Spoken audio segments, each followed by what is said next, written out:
Let's bring this meeting to order. We're going to be led in the Pledge of Allegiance by Mr. Bergarelli.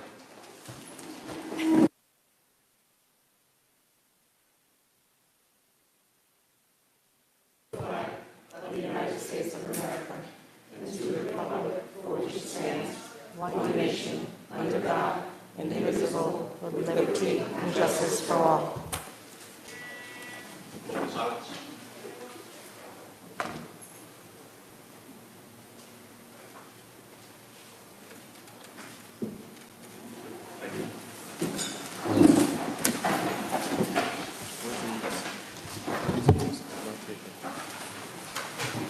Ms. Novotny, roll call, please. Ms. Boulay? Present. Mr. Bergarelli? Present. Mr. Duray? Present. Ms. Green? Here. Mr. Howard? Mr. Lamar? Mr. Levinstein? Ms. Paletti? Mr. Straight Iron?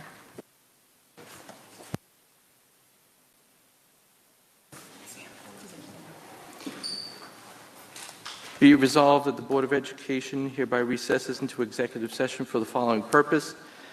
Matter made confidential under FERPA, employment history of particular individuals, matters leading to the employment of particular individuals, the review of programs and placements of students with disabilities, collective bargaining under the Taylor Law, NTA, NSAA, CSEA, and to obtain advice from legal counsel. May I have a motion, please? Roll call, please. Mr. Duray? Yes. Ms. Green? Yes. Mr. Howard? Yes. Mr. Lamar? Yes. Mr. Levinstein? Yes. Ms. Paletti? Yes. Mr. Straight Iron? Yes. Ms. Boulay? Yes. Mr. Bergarelli? Yes. We'll be returning in approximately 30 to 45 minutes.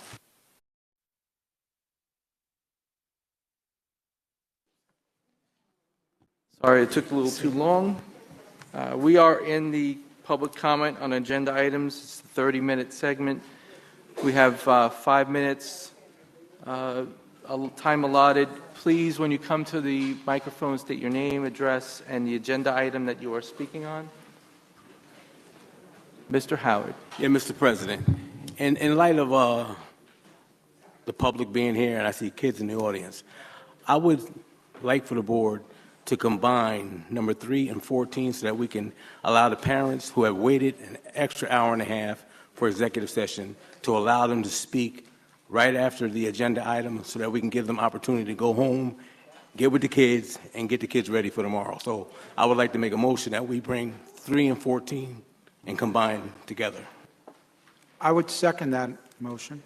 So your motion is to combine the two into one hour segment?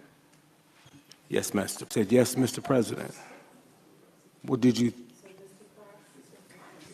Just What's to the look clarify, for? so No, I'm asking Mr. President what to look for. You just called me Master President. I said Master President. Okay. The combined agenda is 1 Did you hear me? hour. Thank Did you hear me? I said Mr. 2 30-minute segments. Look at the videotape. Look, We have why I call a you motion and a Master second. Roll call, please. Mr. Levinstein? Yes. Ms. Paletti? Yes. Mr. Straight Iron? Yes. Ms. Boulay? yes, Mr. Bergarelli? Yes. Mr. Duray? Ms. Green? Yes. Mr. Howard? Mr. Lamar?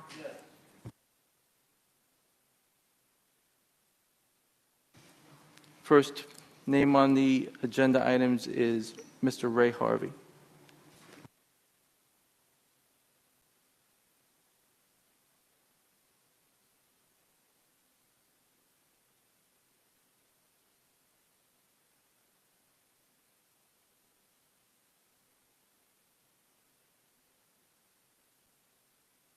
Thank you, sir. Good afternoon, everyone. I'm going to get right into it because I'm kind of teed off. I'm looking at this thing, and it says regular meeting 6 o'clock, not 7:20. It says 6 o'clock. If you're going to have an executive meeting, the community needs to know. We shouldn't get blindsided by executive meeting when this says, now I could be wrong, but this right here is the calendar year for the meetings, and it says regular meeting, 6 p.m., not 7:20 or 7:30, whatever time it is. So the board need to look at that, and let's resolve this, because I thought we had done this. I had parents that was here that had to leave and take their kids home to feed them. That's, come on, man. Come on. I thought we was here for the community. And if we are here for the community, then let's make sure the community get involved, right? Let's not play these games. Regular meeting is a regular meeting. If it says 6, let's start at 6, right? I know things happen, but for the most part, if you want the meeting to start at 7, say 7 o'clock. And you want to talk about being transparent, the superintendent gave y'all the way out last week, or the last meeting, when she said have a work session, so that people could come in and listen like we do down at the city council during the work session, because then we'll know what you guys are talking about, what you're trying to change, how you're trying to affect policies and procedures and everything else that affects our kids. Then we have time for the next meeting so that we can let you know how we feel about that. If you want, not let's have an open discussion in the middle of a meeting, because then you having us to stay here too long. The board meeting's already long enough. We don't need to make it any longer. Let's simplify things. The city of Newburgh's work session works fine, and the way they run their agenda. Just talk to people, man. Don't be shame, or don't be macho and think that it's not cool to do what they do, because it works and the people shows up. But here we don't know when to show up. Should we show up at 6? The last meeting y'all had, it said 6 o'clock. I got here at 6. Y'all had already started 30 minutes into the meeting, because I don't know when to show up, because you keep changing the goalposts. You keep moving it. Stop moving it if you want the community to be involved. Because I'm here for the community. I'm here for the kids. I'm not here to make friends. I got plenty of them. I'm here to make sure that this board does its job. And that is to inform the community of what's going on in the school district. That is to make sure that the policies and procedures that is put in place, that the state put in place, is being followed. Not to try to take power away from my superintendent. She is the superintendent, whether you like her or not. She got a job description. And I'm going to say this, like I said the last time, if you want to do her job, go back to school. Get that degree. Then walk in her shoes. Because that's not, running this school board, this school district, wow. With all the neglect that's been happening, and now you want to throw all of that on her?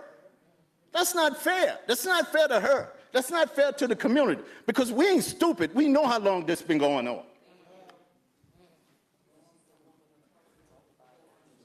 So let's make sure that we are doing what we're supposed to be doing. Let's make sure that you wanted to be on this board, that you volunteered to do. Nobody asked you to do this, maybe your friends, I didn't. So make sure, before you say yes, this is something that you want to do, and you want to do it for the right reason. Not get up here and play politics, because that's over with. Playing politics with our kids' lives is over with. Thank you.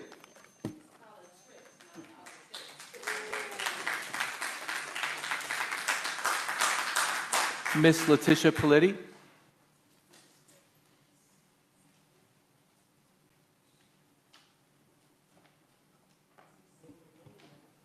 Good evening. My name is Letitia Politi. I'm a newly elected board member, and I'm speaking from my seat tonight as a board member on agenda items, proposed new policies. I was not in attendance at the policy committee meeting, but I did watch the recorded video of the meeting. I want the parents and the community members who are present to know, even though I can't dialogue with you, to know that I hear you and I see you. I appreciate your advocacy for our children. It's important that there is dialogue not only between parents and educators, but for our scholars to be involved in the conversation too. Education is a partnership, communication of our needs, and using our voices to advocate for what is best, setting goals, all of this is essential. While some of the new proposed policies were well-intentioned, I believe they will set us back. 21st century education is not about gotcha moments, it's about teachable moments. I don't believe in coddling children. I believe in giving children what they need, not necessarily what they want.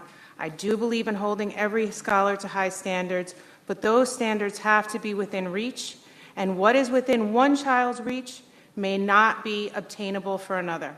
This is our reality, and this is not just in Newburgh. This is why we, as board members, need to make sure that we are making decisions that are equitable for all of our kids, not just viewing matters through our own lens. There is no conclusive evidence that homework increases student achievement across the board. Some studies show positive effects of homework under certain conditions and for certain students. Some show no effects, and some suggest negative effects. Cohn 2006, Trotwine and Kohler 2003.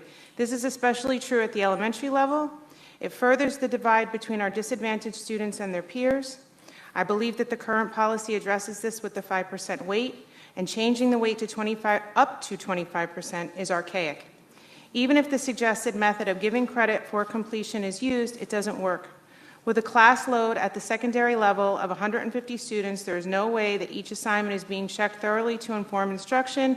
However, benchmark assessments such as iReady at the elementary level and common assessments at the secondary level do provide valuable data to inform instructions. Exit tickets, project-based learning, and portfolio are also valuable tools to demonstrate achievement and inform instruction. Finland has one of the top-performing educational systems in the world. There is virtually no homework in Finland. Finnish people believe that besides homework, there are many more things that can improve child's performance in school, such as having dinner with their families, exercising, or getting a good night's sleep. We as a country have been moving in this direction for over a decade now. Going backward makes no sense. When the facts change, we must pivot, reflect, and make necessary changes. As for the grading policies, our children need safety nets. Again, I don't believe in coddling, such as the Star 55, when dealing with issues in their home life that are out of their control. This is not coddling. Students can come back from a Star 55, but can't come back from low grades, which make the whole school year wasted. What would be more effective is if a child is failing with a Star 55, what actions are we putting in place to ensure that the student's future success? If a teacher wishes to give a child a true score, it should only be allowed quarter 4 with and only with a log of consistent contact regarding the student's performance with parents and guardians, progress report not being sufficient, consistent contact with a guidance counselor, extra help opportunities, and consistent contact with grade level administrators, and summer school should not be denied. This is not about setting our children up for failure. This is about holding them to that high standard, but making sure that they can reach that high standard. Thank you.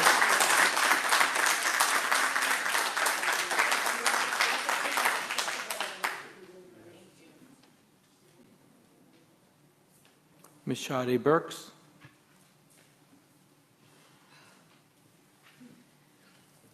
Good evening. I'm going to speak about agenda items and non-agenda items. First of all, I would like to speak about the state policy that you guys have concerning holding your executive sessions and holding your public sessions. It is not mandatory that you hold your executive sessions at the beginning of the meeting. And quite frankly, I think it's insensitive and rude for you guys to have the community that you guys are over with the school board to come out here and sit and wait for you guys for an hour and a half to speak. One of my students' teachers was here. His son is 3 years old. His daughter is 5. She goes to Horizons. He came here to speak on some of these issues that will be affecting his kids if you guys push these policies through. He waited from 6 o'clock until 7:22, and then he had to leave because he has to go home and take care of his kids. My son is here. He's 7 years old. He hasn't even eaten dinner. I sent him to the car to get a donut that I have from Dunkin' Donuts so he can eat. It's insensitive and it's disrespectful for you guys to continue to do this. You guys changed it to where public session was first, but now you're changing it back and you didn't even give us a warning. Another non-agenda item. I don't understand how you guys are the board members of more than 80% black and brown children of the district, but you claim that you feel inferior or you feel that we started a riot when we came to the policy meeting and all we did was speak about how these policies was going to affect our children. If you're in fear, why are you over the board? Because the board is more than 85% of the black and brown children. So if you feel inferior to us, then what do you think about our children?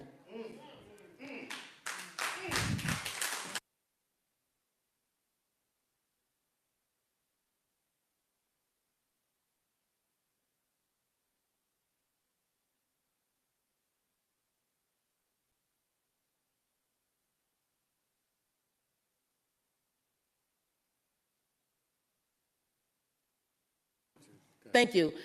Homework is supposed to be, I think I should get an extra minute too since the mic was off. Homework is supposed to be up to 25% of the grade. What about the kids who can't do homework? What about the teenager who's out working to help his mother pay bills because she's a single mom? What about the children who has a house full of kids and cannot focus because it's too loud in the house? What about the dogs barking? What about mom cooking dinner? What about the single mom who's at work all day and then she comes home at 6:30 at night and still has to find the strength to help her child with her homework? What about the kids with disability? I have a son with disability. I am not trained in students with disabilities to try to work with him at home. That is what you guys paid your special education employees for. Am I correct? The 55 marking period grade. You're trying to move that down. You get a 55 one marking period, but then if a kid gets a 10 or a 40 the next marking period. You all know as teachers that a kid can get a 10 one marking period and get 100s the next 3 marking period and still fail their grade because of that 10 will pull them down. How are you encouraging our children to pass? I'm asking you that. I hope you guys are ready because these policies that y'all are about to put through, y'all dropout rate is gonna go sky high. Y'all know our children can't do this. And it's not about colony, it's about meeting the children where they are. When I ran for board, I had some of your new board members on here that messaged me after I lost the vote, which I don't care because when it's my time, God will put me up there. What can we do for the community? Come to the community. Come to the community and see what these children are dealing with and see why some of them are not able to complete their homework tasks at home. Thank you.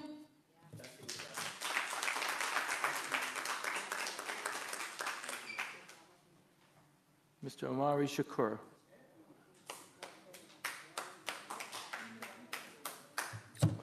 Yes, thank you. I agree with everything you said. That's why I came here, because as a city councilman, these dropouts that are going to be dropping out or whatever are going to be our problem. As a city council person, we want to step to a problem before it gets here. So when y'all make a problem for us, that's why I came here. And also I came here because the last meeting I came to, I was videotaping it, and somebody went to my job and put a complaint against me, said I disrespected them, I threatened them. You ain't seen me disrespect or threaten nobody yet. You ain't seen me disrespect nobody yet. And then I heard after I left, one of the I heard one of the school board members said that they didn't have to be here. They could be out drinking and drugging or something like that possible. And then somebody made a comment, all these black people showing up, it looks like a riot in here. So you know what this is about, people. This is about our kids. This is about color. This is about 4 people who just got elected from the town of Newburgh and New Windsor who think they're going to dictate their policy about black and brown kids because they won an election. Because you won an election doesn't make it right. And I'm the first to come here to tell you, because if you come in to change policies, it's going to affect our children, it's going to make it our problem, I'm going to become your problem. That's what's going to happen, because I'm going to make sure this community steps up and make sure these policies don't go into effect. because that's why I'm here, for the future of these young people in my city. That's why I came here, because we didn't come here to start no trouble. First of all, I've been calling the state all day. I said, so why can't we have our own school district and take our kids back in the city of Newburgh and let them take their kids back to town of Newburgh and New Windsor? So we went through all that. They said we can't do that. So I said, so maybe we can take and keep our kids home all day and we don't have to send them to school. They said that's not going to be an option. So the only option is for your parents to come down here and show up and show out and let these people know we care about our kids and this ain't going to happen. So I'm not going to say too much more because I don't want nobody else coming to my job complaining, because I will disrespect them next time.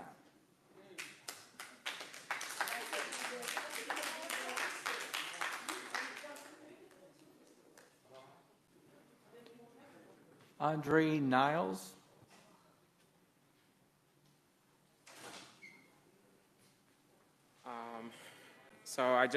Good evening. I just wanted to make a comment on mainly the homework policy.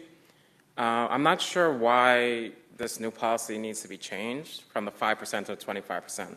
Is any other school district, like in our county, doing that? I don't understand what's the discrepancy. Why does that need to happen? I graduated like in 2001, and homework was always like one of my weaknesses. If I didn't do, I was assigned homework. If I didn't do my homework before I left the school, or in the morning I had to do my homework while I was eating breakfast at school, if it didn't get done at those 2 times, homework was not done. When I come home from school, I had 1 hour to take a nap, and then I had to go straight to work. This was like my junior, senior year, and I worked at the library downstairs. I didn't have time to do homework. If I couldn't do my homework in the school building, it was not getting done. And I was not penalized for it. Thank goodness I caught on with the subject, and I was a good test taker, but people shouldn't be penalized for, there shouldn't be a heavier weight on homework when people, especially minorities, have different circumstances at home that doesn't allow for them to do homework at the same rate as other people. And just take some time, step outside of your box a little bit, and think about other people and other life situations that they might have. They might not have proper table to set up to do their homework and stuff like that. And I also have a question. Why? Because we're in the city of Newburgh, our student district is a top 3 in the highest budgets. I don't understand. Is there a budget correlation between why the homework policy needs to be changed, and is it similar to any of the other districts, the school districts that are around us? That's all I want to know. All right, thank you.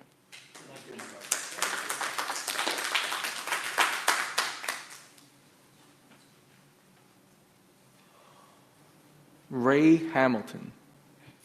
That's the parent that left because he was sitting out here for an hour and a half. He had to go get his kids. Yeah. The parent that left. Gabrielle Hill. Yeah, she has to take care of her kid. Marcita,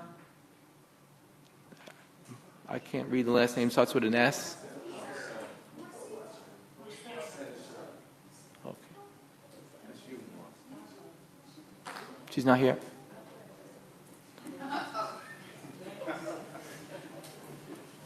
Sotiara Boyd.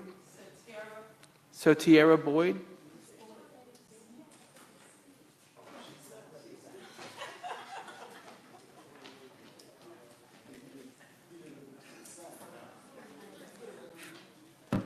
Good evening, everyone.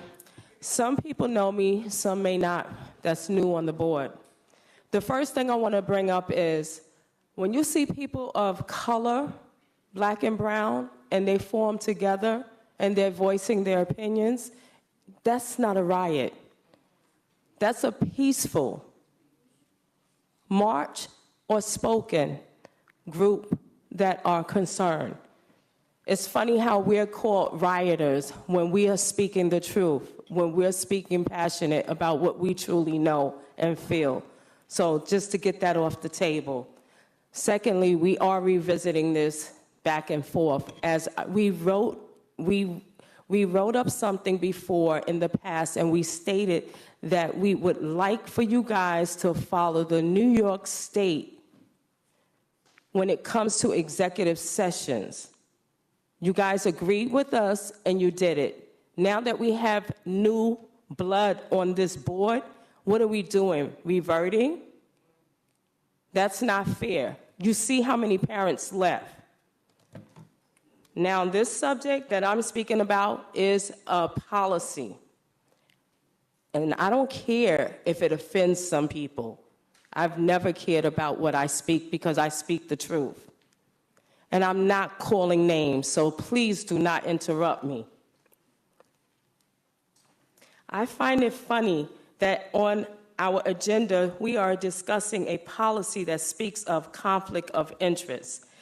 Yet, we are not discussing the real conflict of interest. I'm talking about the elephant in the room that nobody else wants to address. How is it that we have a president on our board who has 2 lawsuits against the district? So has the district. We are bypassing an actual policy itself to focus on what the board members do when they leave. I am more concerned about the president suing a school district and I am more concerned about a person who is not a board member anymore. So basically, I'm more concerned about who we have on this board more or less than somebody who's left this board. Why are we not following our own policies? The policies state that the board members who violate his or her oath can be removed. Why are we still supporting a person who is clearly has no interest in doing his due diligence as a board member, let alone as a president? Why has no action been taken yet against him? How do we enforce strict policies for staff around conflict of interest, but it does not pertain to the board members who make important decisions for our district? We need to stop, look, listen, and think about what we're doing. That's a conflict of interest. I'm sorry.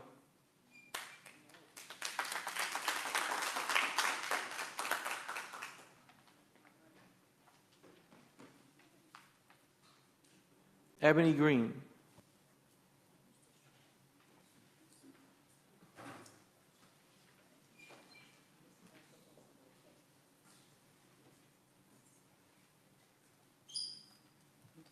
Good evening, everyone. I'm laughing because most of you know me. I've been here a long time. And I'm here to speak about the homework policy very specifically. And so when I think about the world we're living in, I feel like you can't make changes or think things through without really understanding the context, because context is everything.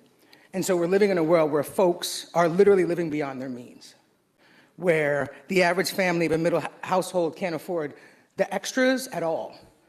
And so I think about that when I think about a young person who's in the high school, who goes to school, but has trying to defray costs for their parents. And that young person decides to get a job after school. And potentially they work to 10 o'clock at night, like I did. And so then I go back home and I don't get a chance to do my homework. And so you now are giving someone the opportunity to make a decision about up to 25%. And as a business owner, I always think about the worst case scenario in my decision making and the best case scenario in my decision making. And so that young person who goes home potentially to help their parents either defray costs or to eliminate the extra burden of after school trips, all the things all of us got to enjoy, or many of us did. Many of us didn't. So that student who goes to school, does all they can, shows up on time even though they're exhausted, does every single class assignment, studies as best they can in between their lunch breaks, at work to make sure, because school matters to them, the best grade they can get is a 75% if we apply that standard, which to me is counterintuitive if we say we care about people. There are a lot of places and spaces I occupy where people say we make decisions best for kids, but rarely is that true. And it's not true because when we fundamentally think about the beliefs that we have that we end up perpetuating on other people, we cause harm instead of help. And so there's a big difference between intended impact, and that's not disconnected from accountability for bad decision making. It goes in tandem. And so when I sat with myself, I watch these meetings every day, and no one has seen me here in 5 years. But when I actually saw that and understood the damage it can cause to young people, me, Dr. Green, who stands before you, extremely successful, who was in the same circumstance as other kids, I don't know what you need to do to reconsider your actions, but I would ask you, are you okay with the harm caused by unintended consequences of well-intentioned decision-making? Thank you.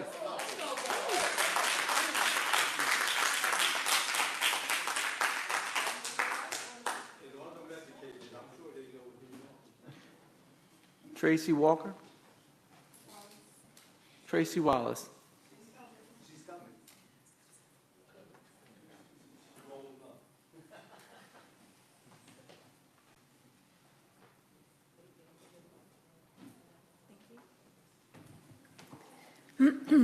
I'm here to speak about the homework policy. I live in the city of Newburgh.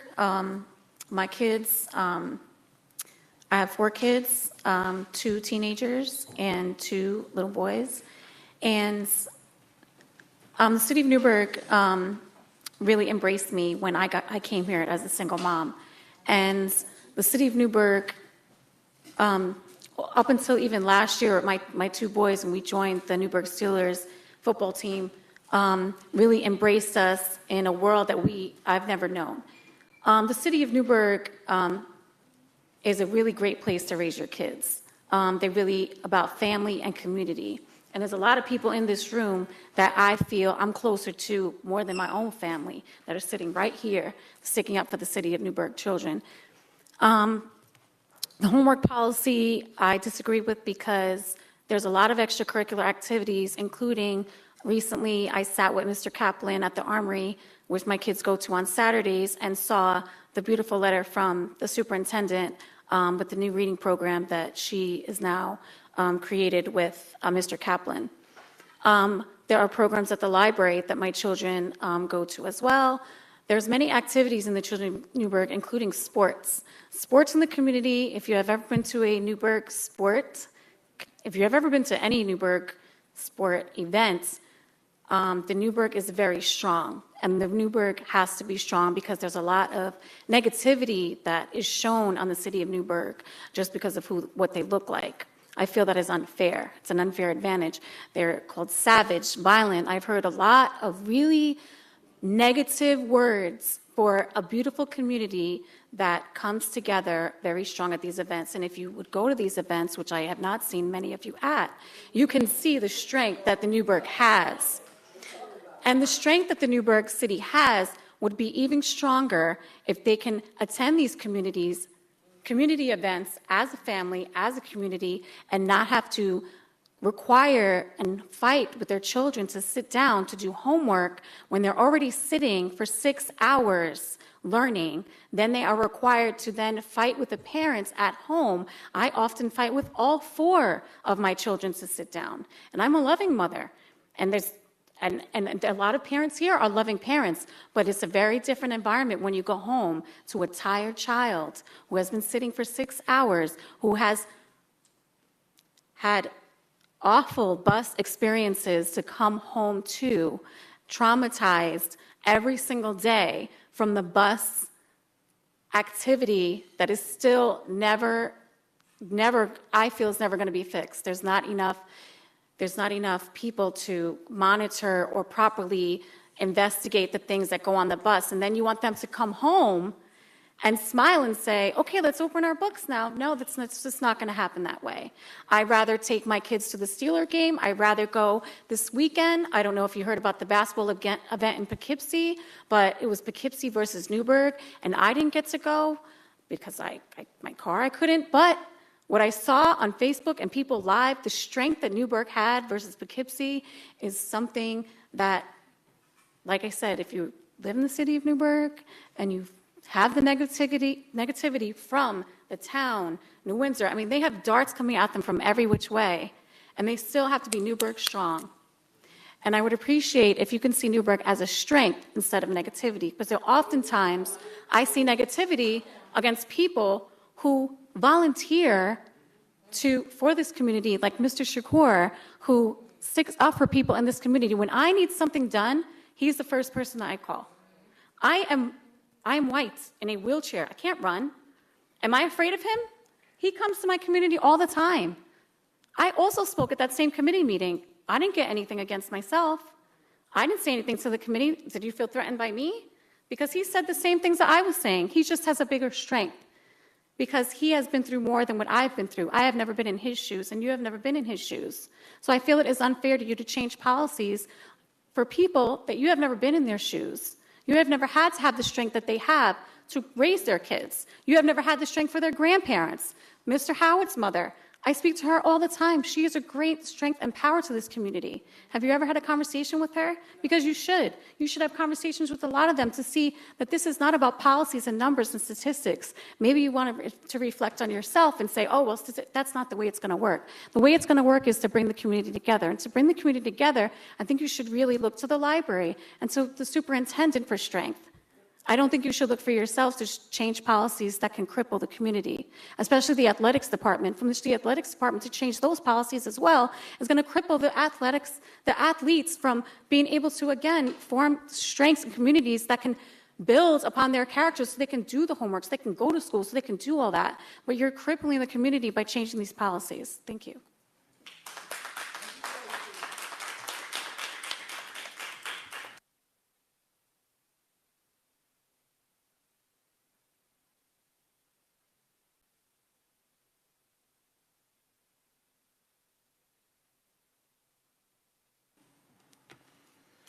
John DeRay.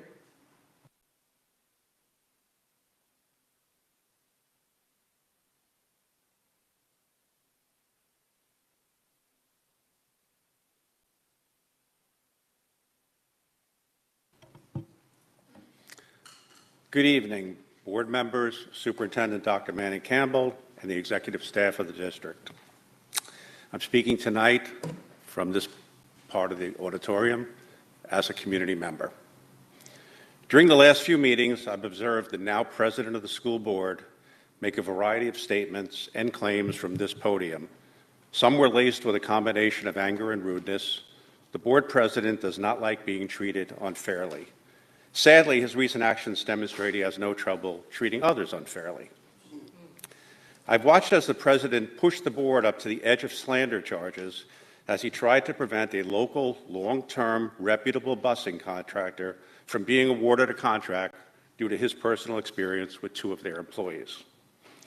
I've watched an organized effort to not abide by contractual language regarding contracts he approved to not extend the contracts of two employees by a contract deadline. I've watched as he was instrumental in voting in favor of the new superintendent, then attempt to restrict her ability to secure a salary adjustment after being in the employ of the district for 1 year. He approved the contract that allowed the language for the adjustment. I've watched as he railed against the administration and served them legal papers in public in this room with all the makings of a cheap publicity stunt. The president has 2 court cases against the administration and/or the Board of Education. Regardless of any applicable law, the situation reeks of a conflict of interest and would be difficult to pass an ethics board review. It is my hope that new board members peel back the onion on the president and his tales of abuse at the hands of the district and go to the schools, go to the source, meet with the superintendent, ask questions, do your own reconnaissance. You will find some amazing things going on here. Are there areas that need improvement? Without a doubt. The graduation rate is substandard, needs to be addressed at every level. However, this should be done with the consensus that engages the board and the community. There is a difference between an autocrat and a leader. The current board is absent of leadership, but is under strict autocratic control. The new mantra is, you are with us or you will be punished and exiled. I'll prove that shortly. A leader welcomes alternative input. Autocrats are fearful of alternative input. Autocrats are defined as taking no account of other people's wishes or opinions and are domineering. My definition is simpler. They are cowards. We've all probably worked with both styles of management. The autocratic management style crushes the free flow of ideas and opinions and leads to a demoralized workforce and dysfunctional work environment. Would anyone in the room care to guess the level of morale of the executive team in the front of the building here? Would anybody like to guess that? How exactly will the district attract competent talent to fill vacancies in the current environment? Digging a bit further, I'll offer some facts. On July 6th, a board member expressed some concerns prior to the vote for board president. He was largely ignored. Regarding what we now know to be the president's lawsuits, the member asked, what does it look like to the community if the same board member is able to direct the business of the board as these suits move through the courts? Now we know.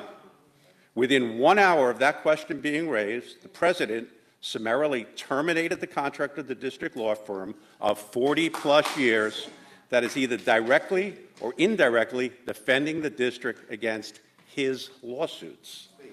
Let that sink in. The president, in one of his first acts, used his new position to fire the opposing counsel who was intimate in defending the district against him.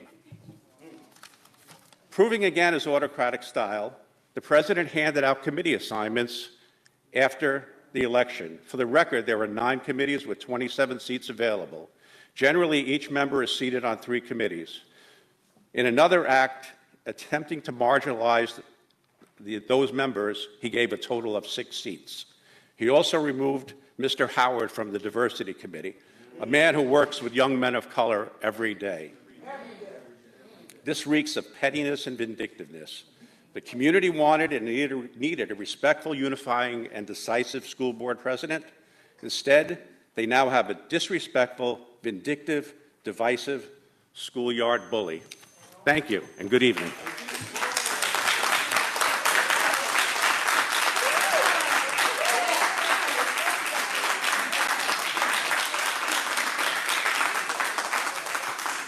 Mr. Phil Howard. Thank you, Mr. President. Good evening, fellow colleagues, Superintendent Dr. Manning Campbell, executive staff, and members of our community.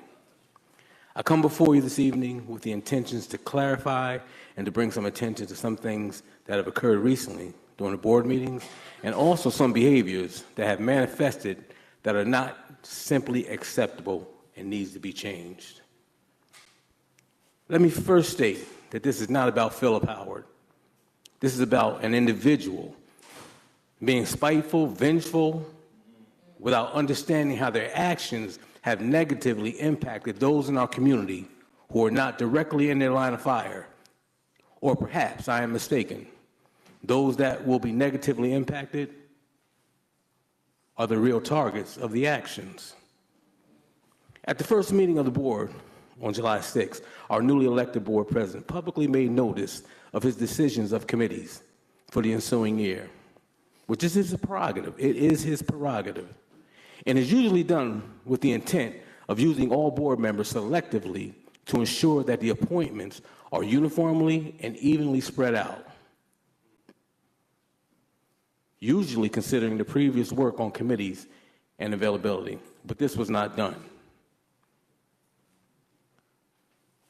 With the objective to silence, humiliate, and demean those that were not in compliance with his recent antics, you took this opportunity to minimize the voices of members of the community who were elected by the public to serve this board. This was a classless and inimical act, which was self-serving and also nullified the voices of board members who have been strong voices and advocates on behalf of the scholars in this district. Also, very strong voices for teachers and staff members in this district, although this may have satisfied your need for revenge, it only lessens the idea of every go back every day. Because the voices that you have attempted to silence are voices that represent the different parts of our community that obviously mean nothing to you. You have decided that on 4 of the major committees of this board, There will be no African American representation. The Policy Committee, Personnel Committee, Facilities and Exceptional Learners, 4 very important policies. Please tell me the thought process behind that decision. Again, this is not about Philip Howard. This is about the voices and scholars that are in constant need of advocacy and a voice.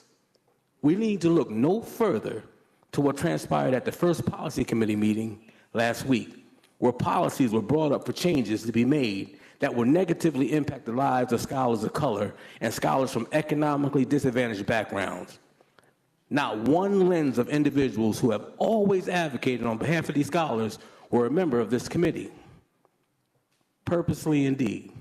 I am anxious to see what is on the agenda for our upcoming Personnel, Facilities, Exceptional Learners Committee meetings, where there will be no African Americans on the committee to impart the important lens of relativity. Good job, Mr. President.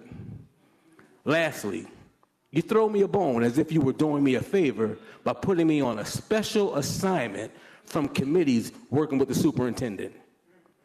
Philip Howard, Curriculum Committee, MBK Junior Program. Please tell me why you have 5 of these special assignments, and I am the only one out of the 5 who is not on the committee that they report back to.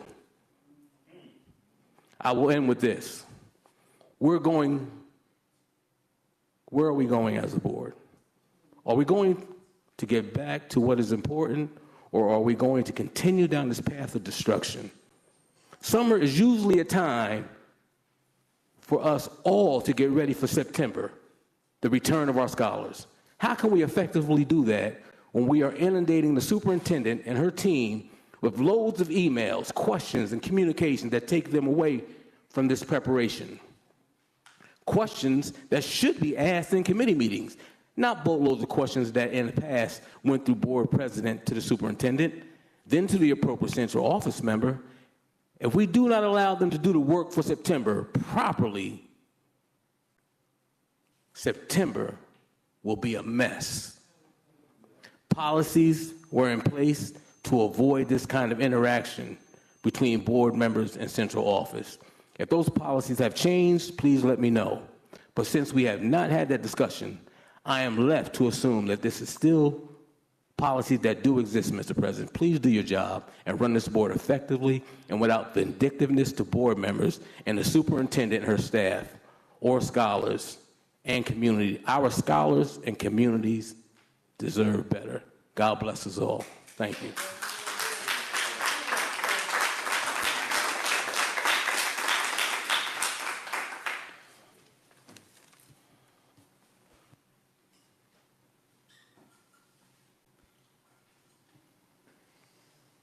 There's a last name of Hamilton, it looks like. Jewel Hamilton? That's the father who left because he was sitting out here for an hour and a half waiting for y'all. Okay.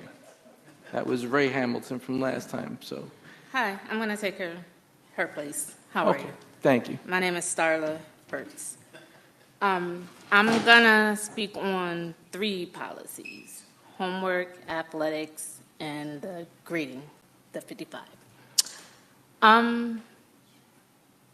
It is very demeaning that you would present that to a community who you're inferior of.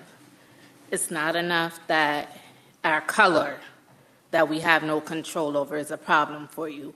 So now you want to attack our intelligence and our ability to overcome that problem. However, a 55 is a starting mark. Anything below is ridiculous. Because when you start at 0, how do you advance to get above 0? You got to try harder, as if getting up, coming to school, the stressors of everyday life isn't enough. So now you choose to attack us in our intelligence. Secondly, athletics is a big part of the Black and brown community. It is a push for these kids to be successful. As you know, they have overturned affirmative action. So now here you come And you choose to say, okay, affirmative action isn't enough. Let's just kill them or take them down while they're young. I myself stand here. I have a child in a P-TECH program who is very bright. And he did get a 55 this marking quarter. It didn't affect him, but he's one of the fortunate ones. However, I met with his teachers quarterly, all the time, email back and forth. I had a group of 9 teachers tell me they do not give homework. Homework is not in their guide to give. So now here you come, you want to add homework. Let me tell you, I'm a single mother. I'm a single teenage mother. I graduated high school at 18 with 2 children.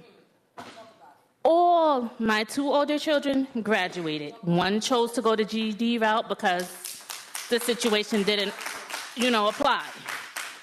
But I stand here, I'm very educated. I'm in college now to guess what? Show my kids that there is more. But yet, you try to tell them that we're not enough. The everyday things that they see their parents go through is not enough. I don't know what your life is, but your life isn't my life. You can never walk a mile in my shoes. I walk with the world on my back every day because guess what? I am looked at as an injustice. I'm black. I'm a woman, and according to you, I should be able to carry this weight. No, I'm not built to carry this. I'm built to love. I'm built to nurture. I'm built to empower. And I refuse to build up a kid to come into your classroom or into your school to be demeaned. No, affirmative action won't stop him. You won't stop him. A 55 won't stop him. Him being an athlete won't stop him. Him not doing homework will not stop him being successful.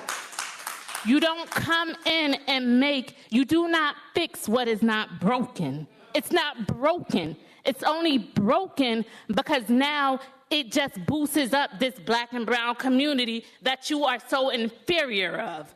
That's why it's broken. It's not broken because it's not beneficial. It's broken because you don't see it for you. And guess what? When we're intelligent, when we show our intelligence, we're no longer beneath you. We're your equal, and that's what you're afraid of.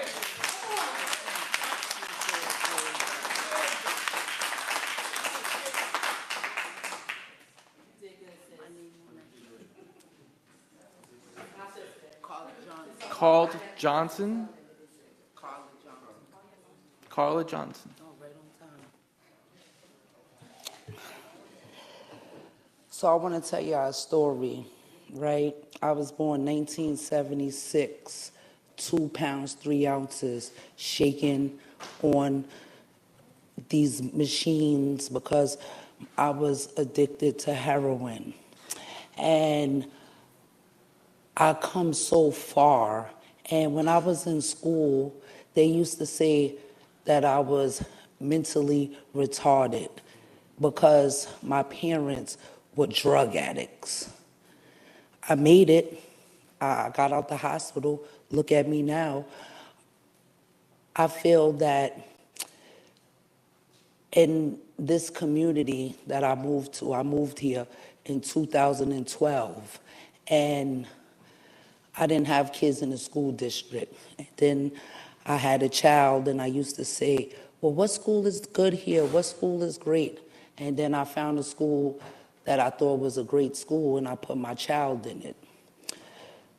I come from poverty. I come from Queensbridge housing projects. And today I feel good because you could Google what Carla Johnson has done for the city of Newburgh on a state level, a county level, and a city level. And all that I have is a GED. So what I'm trying to say to you is that I want all y'all to remember her name. Her name is London Johnson. She's a brown girl in a district that's failing. And as her supporter, because I support myself, I'm my voice, I'm speak for her. And I just want to say that being in this community, working with people, building relationships with people, fighting for housing, fighting for a lot of things.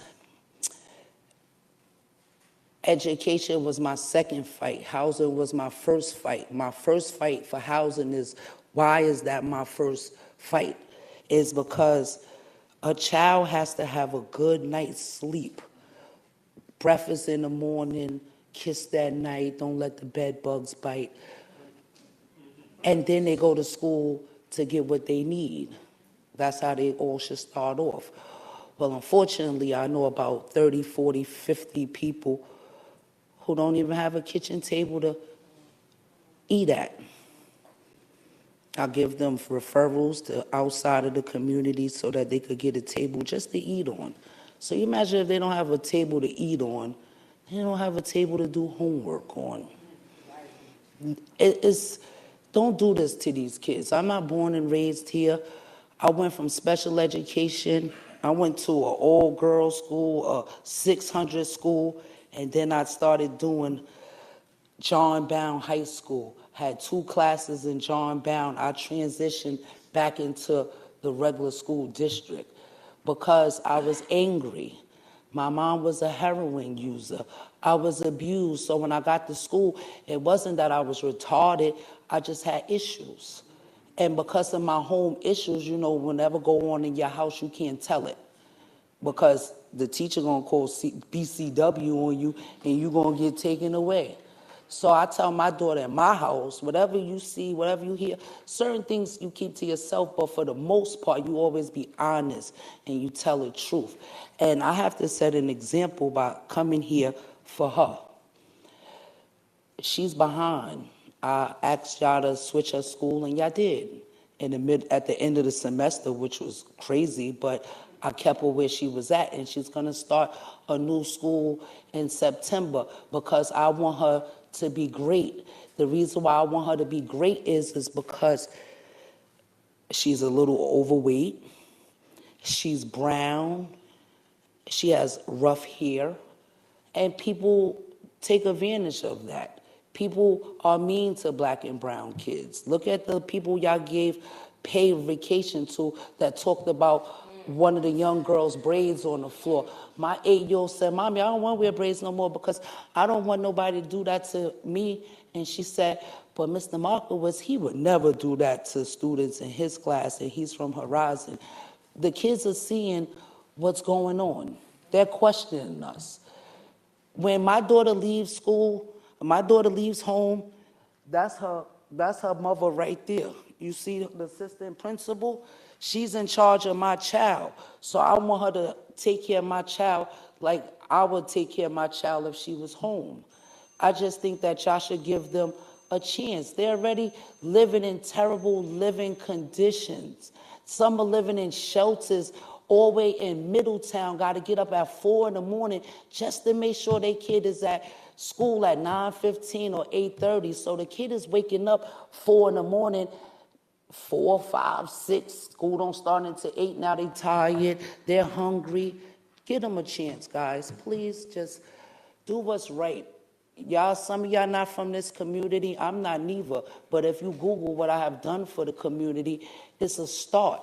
Let's not drop the ball on them. The ball's already dropped on them. Let's give them what they need. And I appreciate y'all.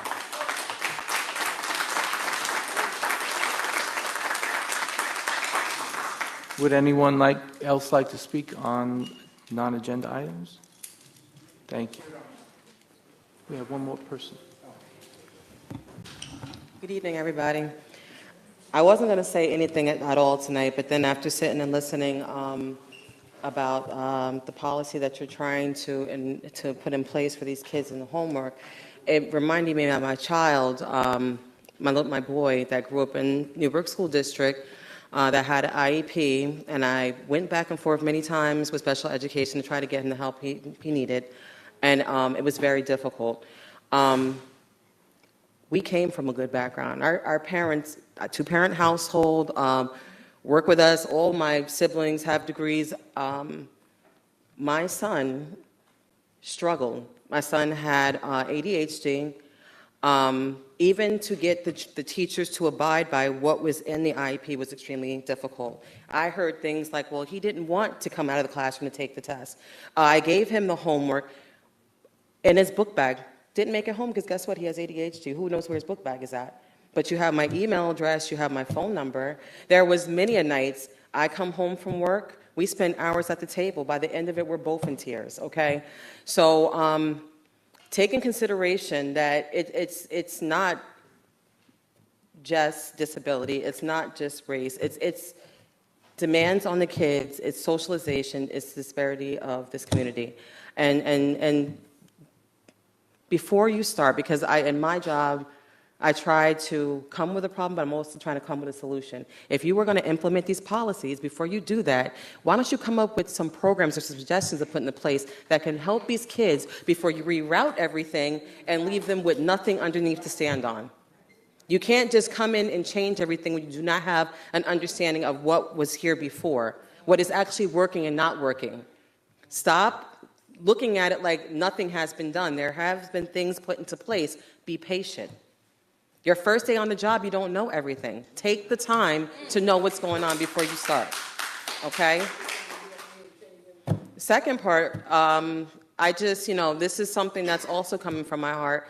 I have served as captain on teams. I have served as coaches. I've served as a board member. If there ever was a point in time where something happened where I had to decide whether or not I had to pull myself away from the board for, their being disintegrous, or if something happened and if I ever had to file a suit, I would say, you know what, this is a conflict of interest. I need to recuse myself. Okay? I don't understand what's going on right now. What someone can help me do is try to figure out what agency for the state is in charge of coming in and looking at what's going on right now and saying if it's allowed. Thank you.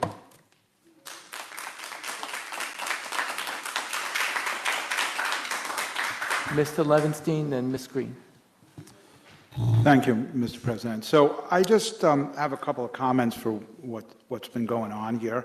I want to thank Mrs. Politi because she eloquently spoke about the policies that are coming forward. These policies are all going to be voted on individually going forward, so they're not in place yet, and there will be a discussion and a vote.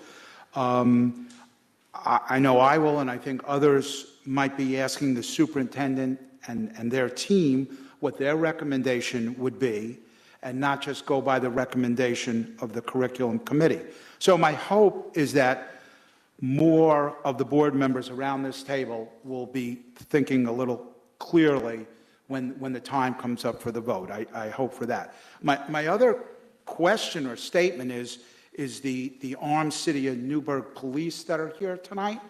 And I'm not sure that I understand the need or the request of that. I mean, it wasn't a board decision, because I certainly would have voted no. I don't know how many people would have voted no or yes to ask the city of Newburgh police to come here. We love them, and I have no issues, but my point is I don't believe that we're really in danger where we need armed police. Thank you.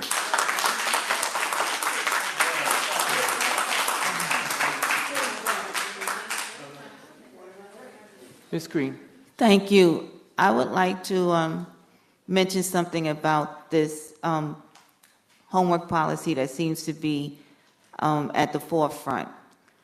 As a teacher, and I stopped teaching in the year 2000, my students' grade was made up of 40% test, 40% classwork, and 20% homework. And I did it that way because not all students are great test takers. So for students who did not perform well on tests, they still had the other 60% of their grade because they do more classwork and homework than they do test. So that's why I don't see why it's an issue, because contrary to popular belief, including homework can help a student who is not a great test taker. Because there's some teachers who only grade students on an average of tests. A test is given once, every week or 2 weeks? And it's only given on a day at a particular time, which does not really indicate how well the student can do. If a student is in class every day doing classwork and they do their homework, that's how a teacher knows how a student is doing. A test is not something that they do all the time. They do classwork every day if they show up and they do homework. So I'm one of the teachers that y'all would have been pissed off at because I incorporate things that they do. So I don't understand why it's a problem, but the only thing I have an issue with is that was how I did it.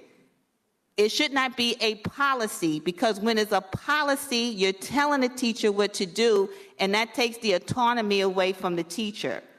But I personally believe that homework should be included in a student's grade, because for those students who do not perform well on tests, if you're grading them on classwork and homework, which they do more often than take a test, then that helps those students who are not great test takers.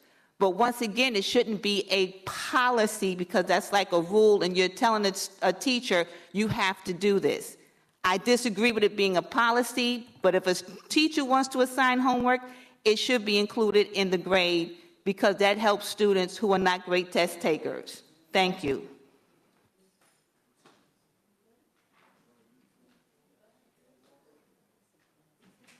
Would anybody else like to speak? Ms. Dolphin.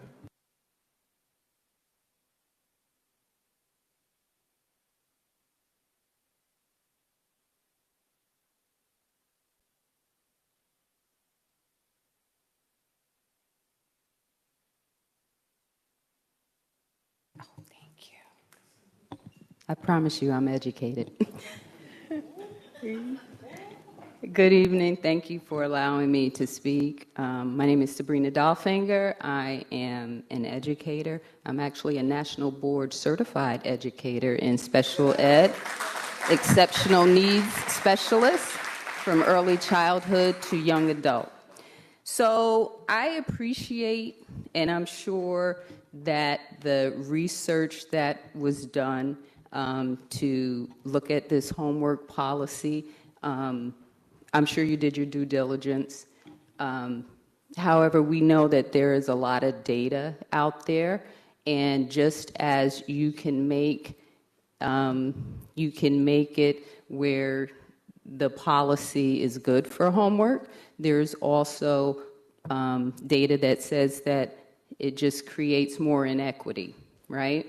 So I would say, as an educator who has given homework in the past, but has also acknowledged that there are constraints that our kids have where they can't do homework, and just encourage them to practice, right, at home, not giving it as a mandated part of their day. And I would say that before you can change a policy, first of all, we have to make sure that's what's going on in our schools, that it's consistent, because that's where the inequity comes in. If you have schools where you don't even have the homework policy in effect from class to class, from school to school, how are you now going to say that we can now give up to 25% to a student for their grade when you don't even have it across the board being done, right? That doesn't, the math doesn't add up, right? And as some of my community members have said, there are students who don't have the resources to do homework at home. We don't even know who's doing the homework.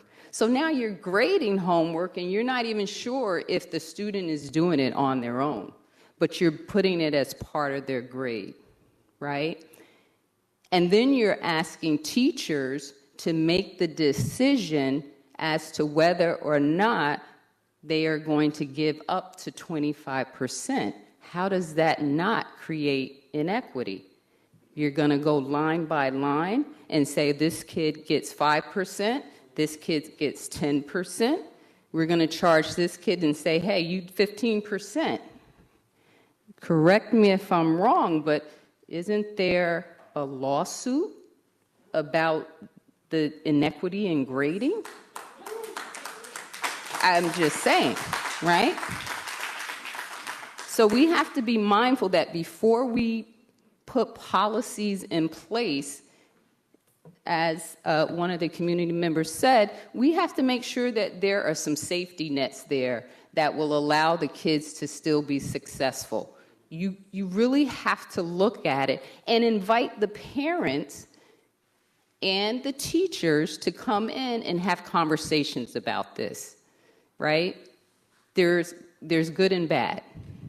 And you can't just say, I'm going to change this policy, because I believe that it works for a community that you haven't had conversations with. You need to have the conversations. And I'm also going to say I was really angry. You didn't see it, but I was angry that I saw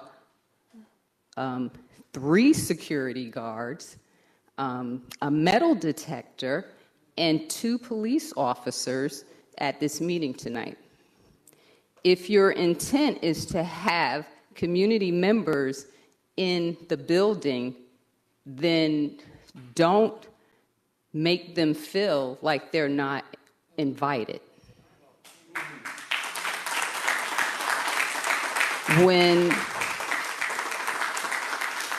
So it feels like, to me, right, in my opinion, that when Black and brown people exercise their freedom of speech, then we become a problem, and that shouldn't happen. Shame on you for doing that. Thank you.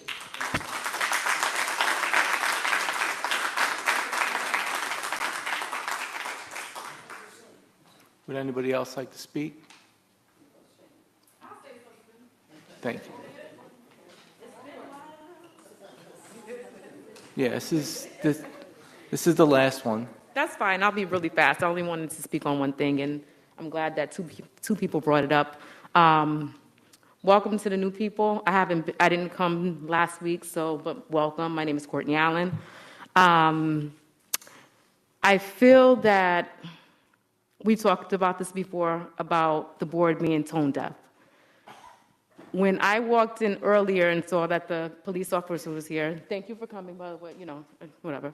But when I saw that the police officer was here, I said to my friend over there, I said, what are the police doing here? Mind you, before I got here, I was told that some things happened last week and there was some issues, not even some issues, that we got the angry Black women or Black men, the angry Black folk, there was a riot, or we were, the whole angry Black woman trope. I don't know if you guys are familiar with that. I'm a Black woman. We're always the angry Black woman when we speak out. We're always the angry Black people when we speak out. So being the fact that last week we spoke out, we came together in numbers, we spoke out, now we're the angry Black people and we need the police here. Tone deaf. One thing that you guys have done consistently prior to the people who got on this board and the last board members, you guys are tone deaf. I've talked about that over and over and over again. I remember an instance where we had an issue here, we showed up in numbers. The following meeting, we had to come in through the library entrance. Tone deaf. What's that saying to us? It's not going to make us go away, is it? No. Right. It's not going to make us go away. It's offensive. It's like, are we second-class citizens? What year are we living in? It's tone deaf. I shouldn't have to come in through the lobby in the library when we always come up here. That happened during the last time, the last people who were here. I shouldn't walk in and see a police officer. I've never seen a police officer here. And we've had angry white mobs down here, and I've never seen the police being monitored or have to be monitored or have to monitor what's going on here. But once again, like I said, it's tone deaf. And I'm glad that, well, he didn't say that, but I'm glad that when the board members spoke up about that, and I'm glad that Sabrina, my good friend over here, spoke about it as well, because I was sitting over there so confused. But again, it's tone deaf. What are we sending out to the people in the community? What are we sending out to the children? What are we trying to do here? But once again, it's tone deaf. You guys have a good night. Thank you. I'm out.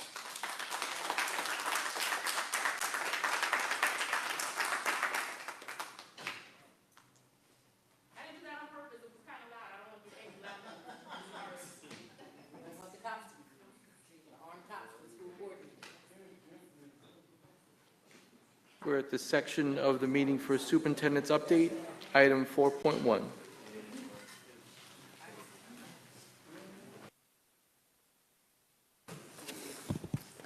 Good evening, and thank you to those of you who have taken time from your evening to engage in our community in this meaningful way.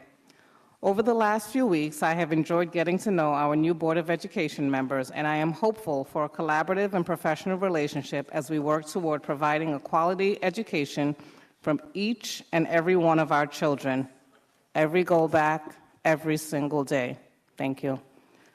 Tonight, I present item 4.2 for your consideration. Entertain a motion, please. So moved.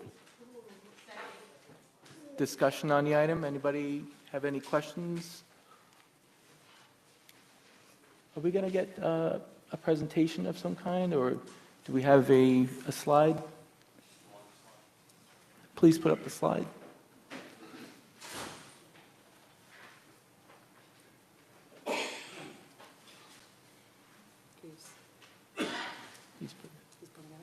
Yep.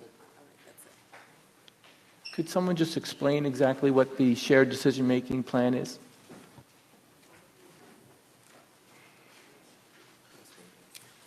Mr. Forget will do it. Thank you. Thank you, Dr. Campbell. Shared decision-making is part of Commissioner's Regulations 100.11. It is a plan that's been created by each of the bargaining unit presidents, a member of the Board of Education, and members of the executive team. It discusses all of the requirements for planning, comprehensive planning, and the plans that require stakeholder involvement, including strategic planning, which we had 72 members on the strategic planning team. So as you go through this, this is what governs the way decisions are made through the creation of plans in the district. This is the first time that all the individuals that were a part of the design of this particular structure agreed that we finally did it right last year, and it just rolls over this year, and we're going into our second year with the same outline of shared decision-making. Any board members have any questions? Mr. Levenstein? Well, I just want to make a comment, Mr. Forget. I see some names here, and I don't know if the public may know, who recommended and contributed to this, and they would be the union head of the teachers, the CSEA, and the administrators unit? So it would be Mr. Fisher from the CSEA, who participated in the design of it, Mr. Prokash, who is the president of the Newburgh Administrators Unit, Ms. Moran, who is the president of the Newburgh Teachers Association. It was myself, Dr. Campbell. It was David Gallagher from Mount St. Mary College, and it was Frank DeCervo representing Parent Teachers Associations. Thank you. Any other questions from the board members? Roll call to approve. Ms. Poletti? Yes. Mrs. Straight-Iron? Yes. Ms. Boulay? Yes. Mr. Bergerelli? Yes. Mr. Duray? Yes. Ms. Green? Mr. Howard? Yes. Mr. Lamar? Yes. Mr. Levenstein? Yes. That concludes my items. Thank you, Dr. Manning Campbell. You're welcome. Clerk of the board, items 5.1. Thank you, Board President. I have the approval of minutes from the July 6, 2023 organizational and regular meeting. Can I entertain a motion, please? Any questions on this item? Roll call? Mr. Straight Iron? Yes. Ms. Boulay? Yes. Mr. Borgarelli? Yes. Mr. Duray? Ms. Green? Mr. Howard? Yes. Mr. Lamar? Mr. Levinstein? Ms. Poletti?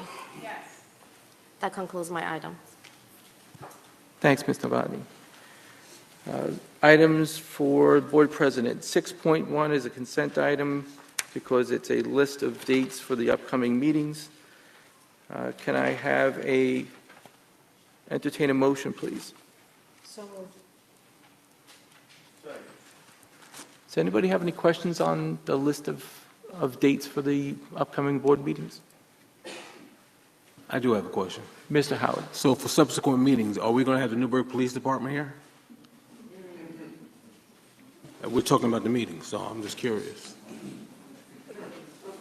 That's not part of this discussion, but if you It's want to about get the in, meeting. if you would like me to explain why we have the police here, I That's can not what I exactly do said. that.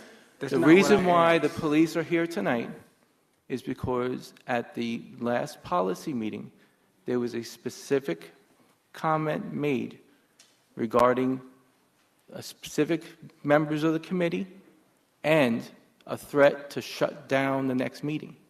So that is why there was nothing about a riot. That's a total lie. I don't know where anybody heard that.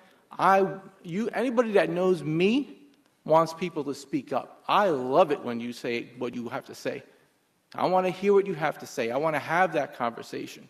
So any of this nonsense that you hear about me not wanting or me being an autocrat, that's a bunch of BS. I want people to speak up.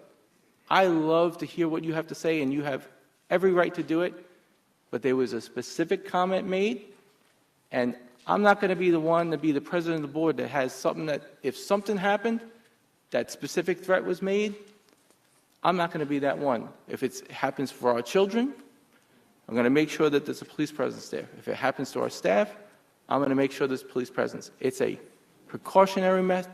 It is not meant to be tone deaf. It is definitely not. I don't subscribe to be angry. I don't believe in stereotypes. Come on, bro. You really think I'm going to believe that? Please, no comments. Mr. President. So Mr. President. that's why the police presence is here, and Okay. if there is no threat, there's no police presence. So, Thank you. Mr. President, you didn't answer my question. If there's no threat, there is no police presence. I don't think there's going to be any more threats. Thank you. That's your answer. Any other comments on the agenda? Roll call, please. Ms. Boulay? Yes. Mr. Borgarelli? Yes. Mr. Duray? Mr. Howard? Yes. Mr. Lamar? Mr. Levinstein? Ms. Poletti? Mr. Straight Iron? Yes. We're going into item 6.2 regarding the policies. Oh, I'm sorry, Ms. Poli- I would like to move for reconsideration of the resolution to end our relationship with the Shaw Law Firm.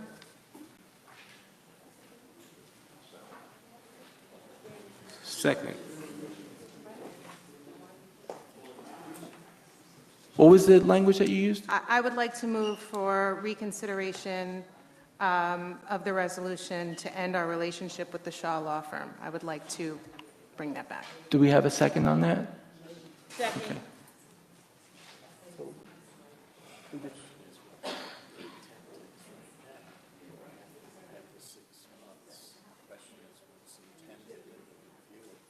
Okay. So right now, we have a 6-month contract with the Shaw Law Firm.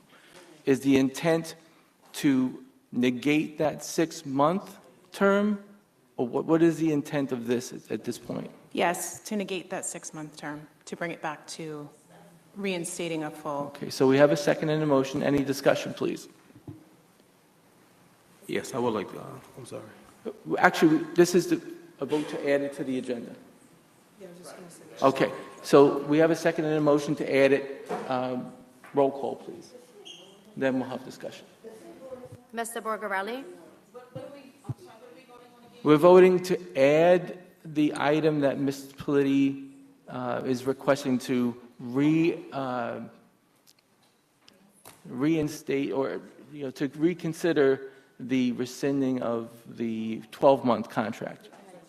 Yeah, so we're adding it to the agenda right now. Mr. Borgarelli? Yes. Mr. Duray? Yes. Ms. Green? Yes. Mr. Howard? Yes. Mr. Lamar? Yes. Mr. Levinstein? Yes. Ms. Paletti? Yes. Mr. Straight Iron? No. Ms. Boulay? Yes. So, item is added. Any discussion? Mr. President, wouldn't that have to be executive session because we're discussing, Well, or am I wrong? Or do we have that discussion right here?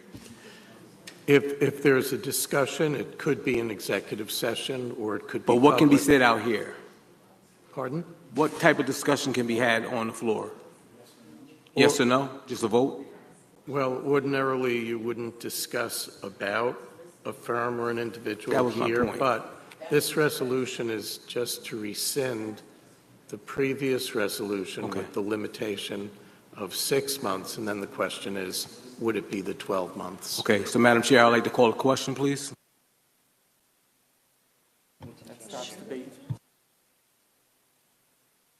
So that we rescinded that, because I'm new at this, we rescinded the 6-month. Can we now put on the agenda that we'd like to extend it to the 12-month?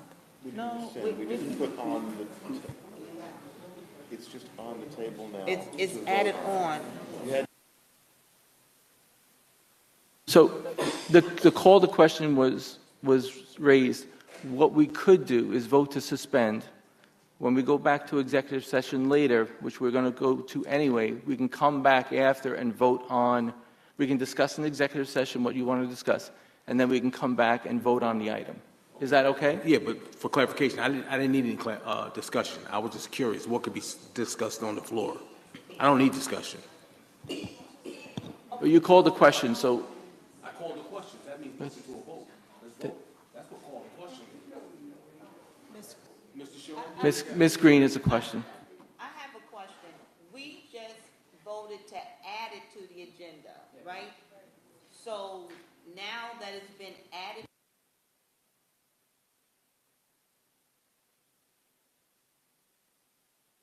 Well, we can't discuss certain contractual items in public, though.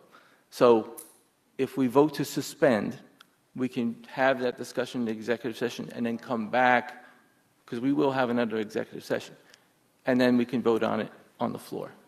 So do we have a motion to suspend? I would move to suspend so that we can discuss in executive session. Can I have a second? Second. Roll call, please. Mr. Levinstein? Ms. Paletti? Yes. Mr. Straight Iron? Yes. Ms. Boulay? Yes. Mr. Borgarelli? Yes. Mr. Duray? Yes. Ms. Green? Yes. Mr. Howard? No. Mr. Lamar? Yes.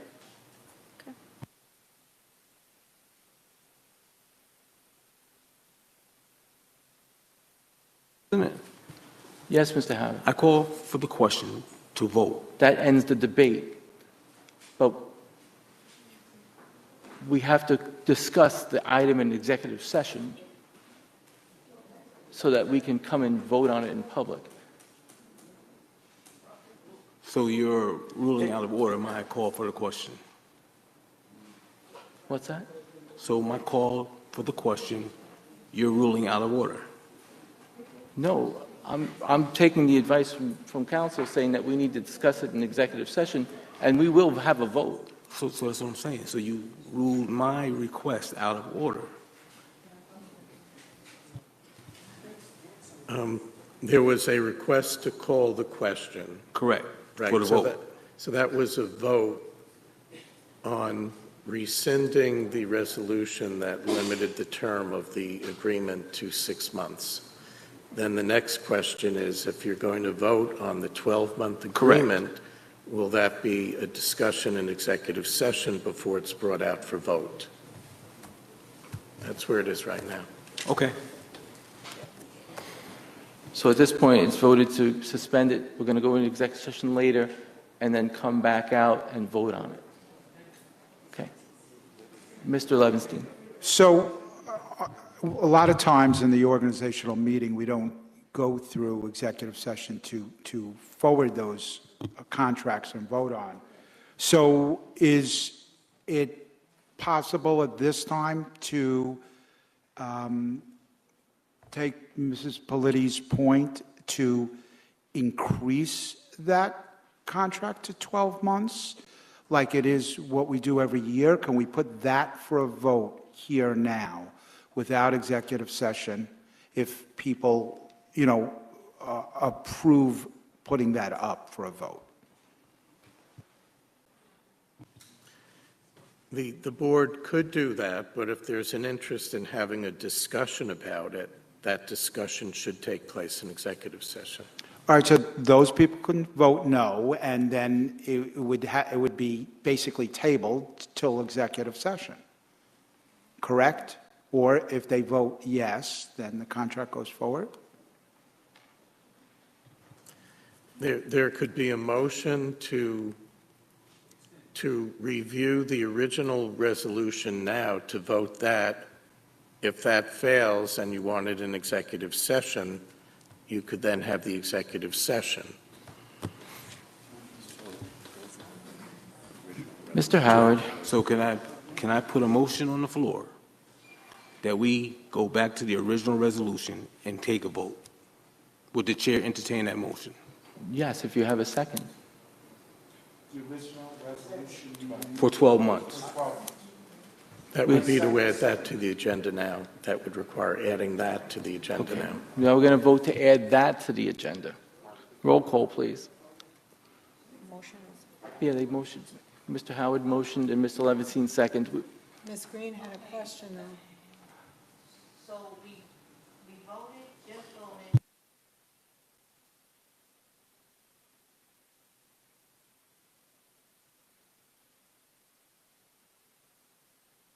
Me too, but We didn't vote on her motion.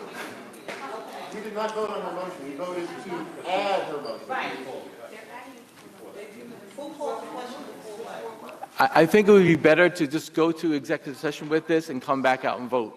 That's what we voted to suspend. Okay. Mr. Shaw. At this point, we have called the question. We stopped debate on that item, and we could vote on what Mr. Howard originally had, which was, please repeat what that was. To bring back the original resolution from the previous meeting and vote on it to put it back on. Sorry. If I understood correctly, Mr. Shaw, correct me. Motion to put on the floor to bring the original resolution back to put on the agenda for the contract to be extended for the 12 months and then vote on it. Okay, well, that would have to be added to the agenda, motion, second to add, and if it succeeds, there could then be a motion and a second on the wording of the resolution, original resolution from the reorg meeting. Two actions. Do I have a motion and a second? To add it. So move. Second. What are we voting on now again? Basically, what we're voting on is to add the item from the original organizational meeting, which I believe was 6.1. Correct. For the 12-month contract for Shaw, Perlson, May, and Lambert. So that's the second and the motion. Roll call, please, to add it to the agenda, and then we'll be able to discuss. Ms. Boulay? I'm very sorry, but you need to say it one more time. We're voting to say it one more time. We're voting to add the item For on the 12 agenda months. from the original, Letitia? No. from not the Letitia. original organizational meeting 6.1, which was a 12-month contract for Shaw, Perlson, May, and Lambert. I don't, We're doing roll call first to add it, But- and then you can, But that is different than Letitia's, which has already been put on and has not been yeah, voted that's where on. I'm confused. I thought we already. Letitia's was added to the agenda and not voted on. So how does what she asked for and what he asked for differ? Because what is what you asked for? To, I asked to rescind the initial resolution, and we voted yes on that? We voted to And- add it. To we add. voted to Correct, add add it, We didn't vote on it. Okay, but by. is that right, Mr. Shaw? But You by, could finish that by voting on that. Right. motion Voted to add amend, it. motion to amend her motion. okay. Can I So do we're that? voting on Letitia's motion that has already been added to the agenda to rescind the 6-month. Right. Roll call, please. Motion to amend. Yes. It's already been added to the agenda. No, no, Motion to. I'm putting in a Oh, motion you to want to amend. amend it? Yes. I want to amend her motion to say, to include going back to 6.1, the 12-month contract. Do we have a second for amending the amended motion? Did you have a second? Yes. Okay. Roll call for amending the amended motion. Ms. Boulay? Abstain. Mr. Bergarelli? No. Mr. Duray? Yes. Ms. Green? No. Mr. Howard? Yes. Mr. Lamar? No. Mr. Levinstein? Yes. Ms. Paletti? Yes. Mrs. Straight Iron? No. Did not pass. That item did not pass. So we go back to the original. It's not, your amendment is not amended. So now we're voting on the motion that Ms. Paletti put on, which was just to rescind the 6-month contract for Shaw, Person, May, and Lambert. Is that correct? Yes, but then we are adding the item to then reinstate the. okay. Yes, we got to Yes. do one before the Okay, other. so this one, we're voting on the rescind of the resolution. Got Thank it, you. okay. Roll call, please. Mr. Bergarelli? Yes. Mr. Duray? Yes. Mr. Howard? Yes. Ms. Green? Yes. Mr. Lamar? No. We're Mr. voting to add Levinstein? it. Oh. No, this is not to add. No. Wait, okay, wait. Ms. Pa- Are we voting to add? What?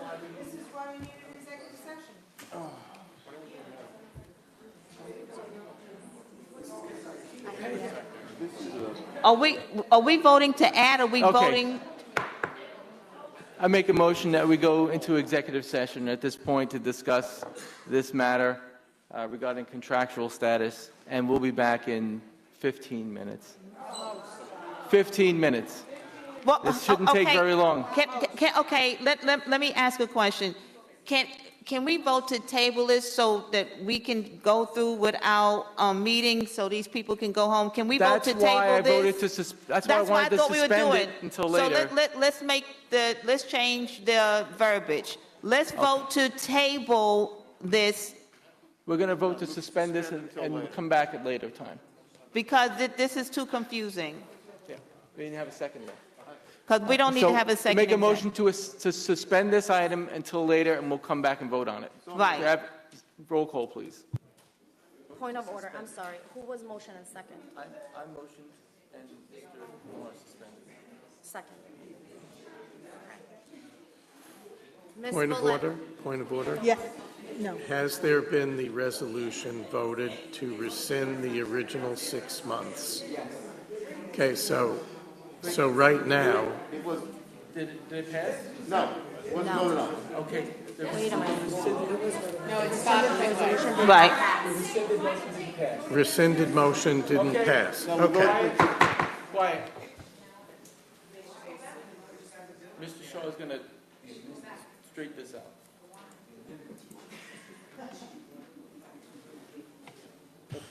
Just wait a second. Clerk, to clarify what the last vote was that passed, Was to add it. that passed. Okay. This was for the motion to bring the original resolution from the reorg meeting to extend for 12 months contract, to extend the 12 months That contract. failed. Did not pass. Did not pass. No. What about a motion to rescind the original or the 6-month retainer agreement? That did pass. That passed. So right now, there is no commitment to a lawyer right now. Right. Okay.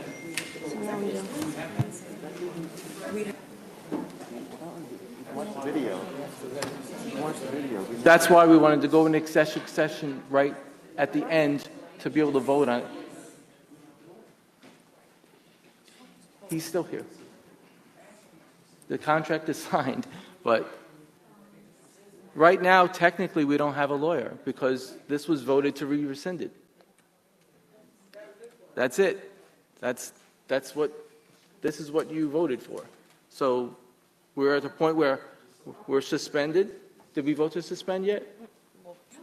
Okay, make the motion. I made the motion. Mr. Lamar said it. Let's roll call for suspending until executive session for this item.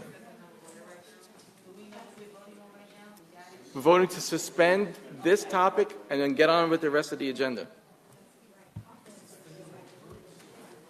Ms. Belay?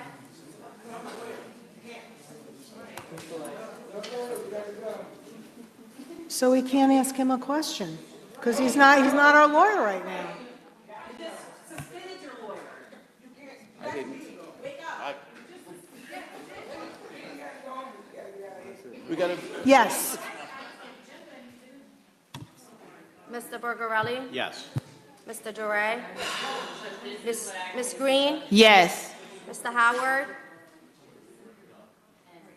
Mr. Lamar? Yes. Mr. Levinstein? Ms. Paletti? Yes. Mr. Straight Iron? Yes. Now we can get on with the agenda. Item 6.2. 6.2, resolution to adopt policy on the first read, policy 2160, school district officer and employee code of ethics. May I have a motion to, oh boy, entertain a motion, please. So moved. Second. Any questions on this item? Mr. Levinstein and Ms. Green.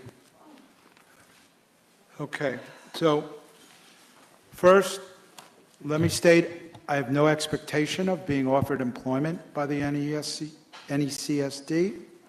Number two, I have no desire to look for employment from the NECSD. With that said, I would not support this resolution unless the converse is added.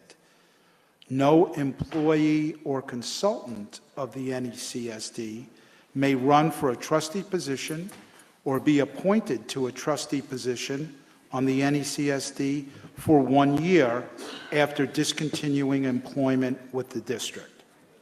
There are many more reasons for this being unethical and horrendous for the district, including the grievance tour that former employees generally go on. So I make a motion to amend this resolution to add, no employee or consultant of the NECSD may run for the trustee position or be appointed to a trustee position on the NECSD for 1 year after discontinuing employment with the district. Ms. Poulet, Mr. Howard. Ms. Green, did you have a question? No. Okay. If you're a teacher, you retire when the vote's taking place, so you would wait a year anyway. So I don't understand. The budget is in May. You retire in June. You're going to wait the whole year anyway. So, yeah, Mr. President, so, and I'm not trying to be a jerk, but we're in the middle of policy discussion, policies. Can we ask David Shaw questions or? No, that's a serious question. We're in the middle of policy. Mr. Shaw, Are you able to answer questions for the board? Not as your attorney. That's what I'm saying. That's what I'm saying, Darren. This So is we your need to go- motion. This is what happens. So this is what happens. So this is the That's my situation question. that we're in. Should we table these items until we can have that discussion? We've already discussed as a committee. It was recommended this come to the committee, and the board members have the right to express their opinion and add amendments if you want. Ms. Politi.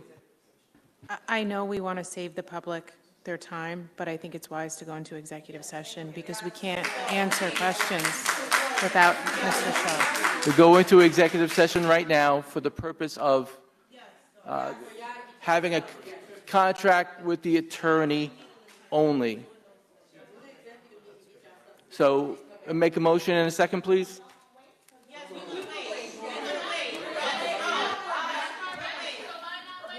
Roll call, please. Roll call, please. Mr. Duray? Ms. Green? Mr. Howard? Yes. Mr. Lamar? Mr. Levinstein? Ms. Paletti? Mr. Straight Iron? Yes. Ms. Boulay? Yes. Mr. Borgarelli? Yes. Back. Item 6.2 on the agenda, resolution to adopt a policy on first reading, policy 2160, school district officer and employee code of conduct.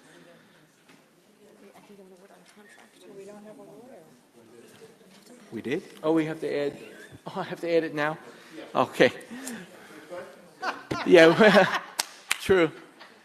Does anyone make a motion to add an item to the agenda? Motion and second to add item 6.1 from the organizational meeting for a 12-month contract for Shaw Person, May and Lambert. So moved. Any discussion on the item? Roll call, please. Mr. Howard? Yes. Mr. Lamar? Yes. Mr. Levinstein? Yes. Ms. Paletti? Yes. Mr. Straight Iron? Abstain. Ms. Boulay? Yes. Mr. Borgarelli? Yes. Mr. Duray? Yes. Ms. Green? Yes. Point of order? I Yes. think we added it, now we have to vote on it. We Yes. added to, okay, now we're going to vote on it. Sorry. Roll call to approve the item. Motion a second. Oh, motion and second to. So moved. Roll call, please. Mr. Borgarelli? Yes. Mr. Duray? Yes. Ms. Green? Yes. Mr. Howard? Yes. Mr. Lamar? Yes. Mr. Levinstein? Yes. Ms. Paletti? Yes. Mr. Straight Iron? Abstain. Ms. Boulay? Yes. You have a lawyer. Thank you.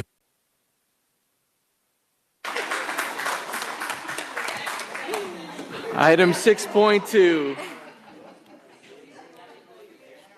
Did we already add 6.2?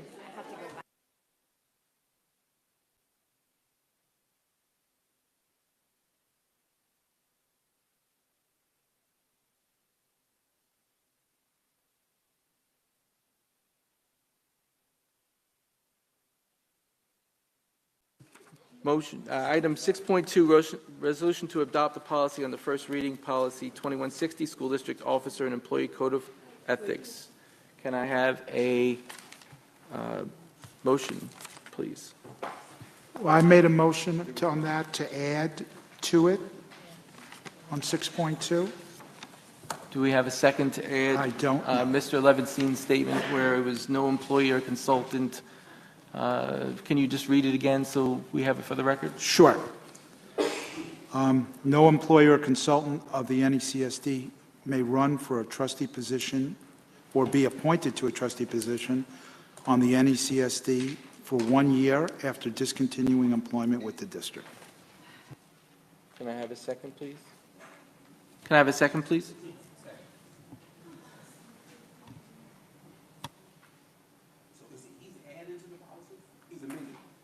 This is a motion to amend the policy. Any questions on this Motion to amend. Roll call, please. Ms. Boulay? Yes. Mr. Bergarelli? Yes. Mr. Duray? Yes. Ms. Green? Yes. Mr. Howard? Yes. Mr. Lamar? Yes. Mr. Levinstein? Yes. Ms. Paletti? Yes. Mrs. Straight-Iron? No.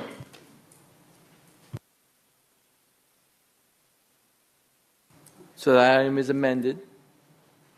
And now we have to vote on the... Yes, vote on the amendment. So- Yeah, voting as amended.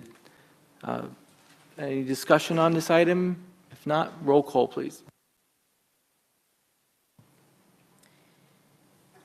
Mr. Duray? Yes. Ms. Green? Yes. Mr. Howard? Yes. Mr. Lamar? Yes. Mr. Levinstein? Yes. Ms. Paletti? Yes. Mrs. Straight-Iron? No. Ms. Boulay? Yes. Mr. Bergarelli? Yes. Passed. Item 6.3, resolution to adopt the policy on the first reading, 5450, notification of sex offenders. May I have a motion? Is there a second? Second. We're going to discuss, yes. But Second. we need a second, okay. Any discussion on the item? Mr. Lamar? Yeah, I'm just, the way we wound up with this after the policy meeting, I'm just concerned that the, oh, wrong one. First paragraph after special, It seems to me that we're legally. situation, special conditions. Somebody's going to speak on it, right? Special circumstances. That first paragraph seems important.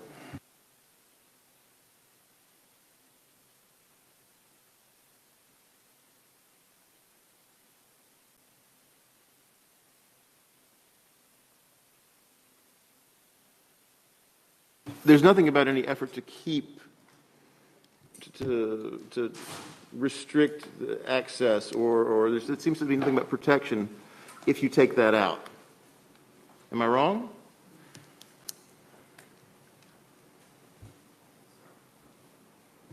I'm not sure what your question We're is. taking out everything below, everything in red is coming out, correct? Everything that's in that section is regarding level 3 sex offenders. And I remember in the conversation, the idea was to prevent acknowledging special circumstances, that there shouldn't be any special circumstance. That was what the discussion was about. But that being said, there's nothing above that that suggests that we are going to be making an attempt to prevent these people from being in the building. It is only, everything above that refers to nothing more than notification. There's nothing about preventing these people from being in the buildings. Well, Mr. Shaw would like to speak on this. From what I understand at the policy committee meeting, the point here was that this allowed under certain circumstances where the parole officer and the superintendent would agree to allow a level 3 sex offender under certain circumstances to be present. This takes away that discretion. They must not be present. So that's the law. That's the law. It's not the policy, it's the law. Any other questions on this? Mr. Howard? Thank you, Mr. President. So the advice of counsel is to not vote for this, not vote for the changes, or remain as such? We're not advising one way or another. The law is to allow this kind of discretion with the parole officer and the super, or you cannot allow the discretion. This would take away that discretion and make it absolute. The level 3 sex offender will not be present under any circumstances. Mr. Levinstein? So just for clarification, what was added, the red was added and then crossed off, is that during the policy, or what's in red now was always there and we're taking that out? Yes. Okay. That's correct. Okay. That So, last part. all right. And what is the recommendation of central office? We've heard David's interpretation. What is central office's recommendation? So I think we need a little clarification from David as well. With regards to this, if this comes out and there's an individual that needs to vote in one of our polling places that's in a school, does this deny that individual access to that school for voting? In our opinion, we think that they would still be allowed to vote. In the event that this was a student, would that student still be able to participate in the educational program in our school with special considerations?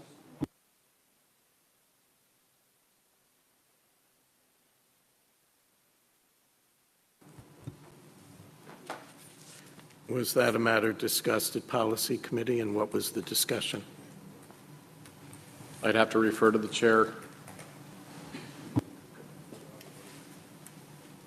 During the policy meeting, we did not discuss specificity on if it was a student, that I remember. I don't think we. So can Mr. Shaw just explain what a level 3 sex offender, what does a person or a student have to do to become a level 3 sex offender?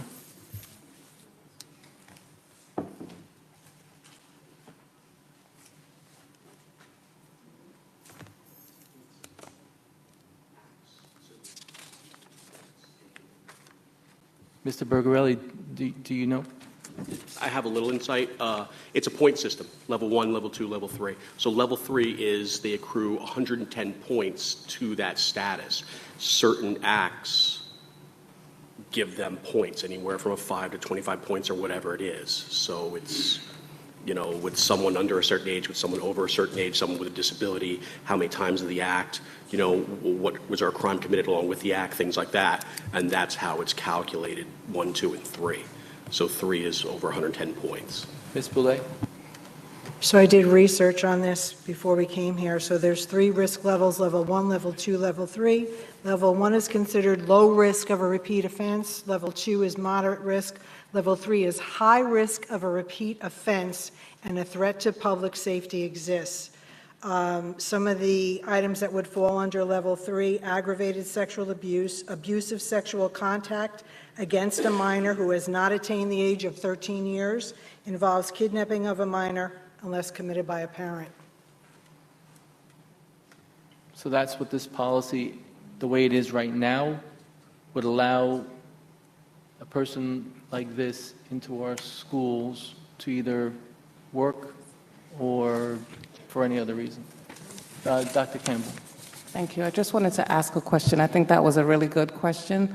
I also wanted to know, just to help us, Mr. Shaw, are there any other districts who have moved to remove this? Because I want to make sure that we're also in line with the districts in the county and the region, or are we the only ones who are moving to do this?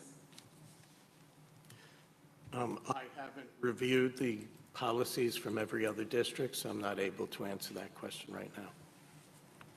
Any other questions?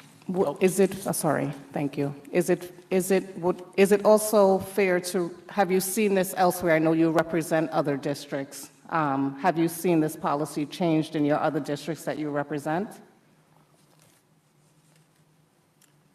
I haven't seen this as a policy matter in other districts in many years. I think they've had settled policies and have stayed with them, but I can't tell you how many would have taken that discretion away and how many would have left it in. One last, thank you for allowing me to do this. Would this also mean that if our parents at some point had an incident, that they would also not be granted a special circumstance to come to a graduation or to be engaged in our community? Is that what this policy would also do? Right, it would eliminate the possibility of a special circumstance presence.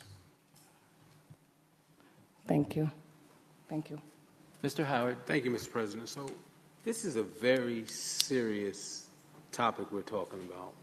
And there are a lot of questions, and I respect that. Can we table this so we can have further discussion? Or because I'm going to be perfectly honest with you. We're voting to take that right of the district away to allow this individual in the building, or? We are eliminating the special circumstance to have a level 3 sex offender within our buildings with our children. So we're voting to take that away? Okay, so, and Mr. Shaw, you said, what did you say was the law? The law gives you discretion either way, so it's a policy decision. So the question for the board is, do we want to allow the district to have a level 3 sex offender in our buildings with our children under these circumstances? That's the way the policy is written. Right now, a level 3 sex offender cannot be within a certain distance from a school facility. So that's the question. So if any other questions, if not, we'll vote on this item. Sorry, Mr. President, there's a lot of confusion. Can we move to table this? Motion is made. Yeah, I can't hear either. Motion is made by Mr. Howard to table this item. Because there's a lot of different questions. This is a very serious May I? conversation.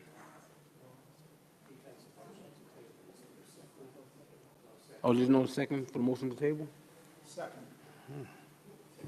Roll call, please. So we are voting to table it. Okay. Yeah.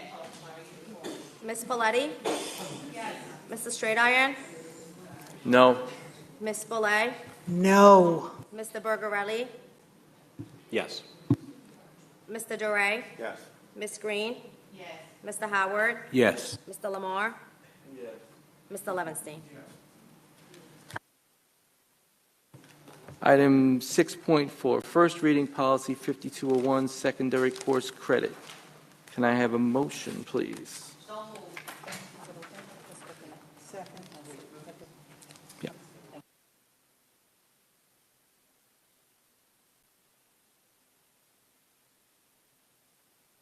Could we have that open so the board could read that policy? 6.4.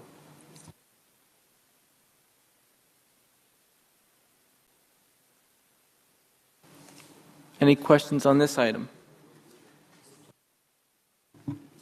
Yeah, I was just curious, with the 10% of students average coming from Regents, with that part of this policy, I don't know where that is in here.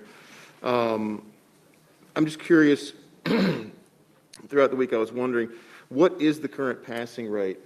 And this is not, if you don't know, this is not a gotcha thing. I'm just curious, what is the current passing rate for Regents tests and Regents classes?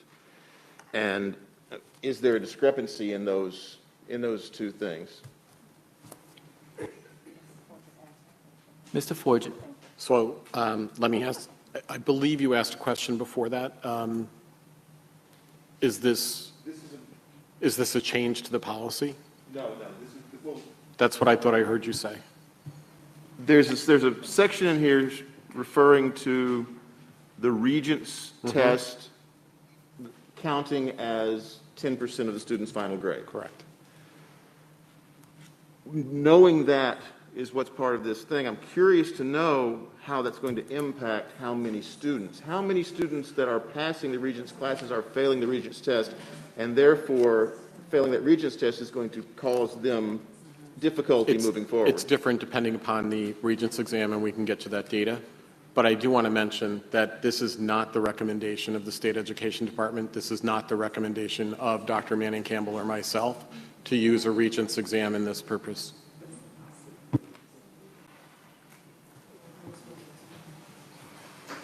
Was there a committee that recommended the changes to this policy?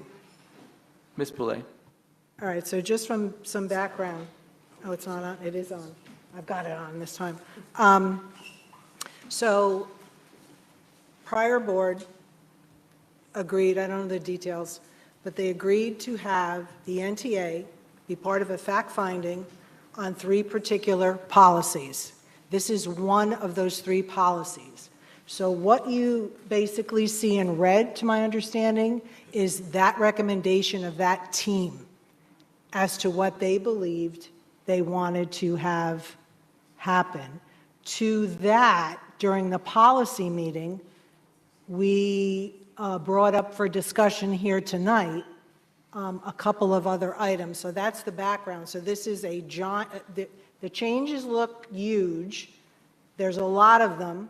Most of them, in my opinion, don't really affect much. Some do. So what I suggest that we do on this one, if you agree, is go through the changes.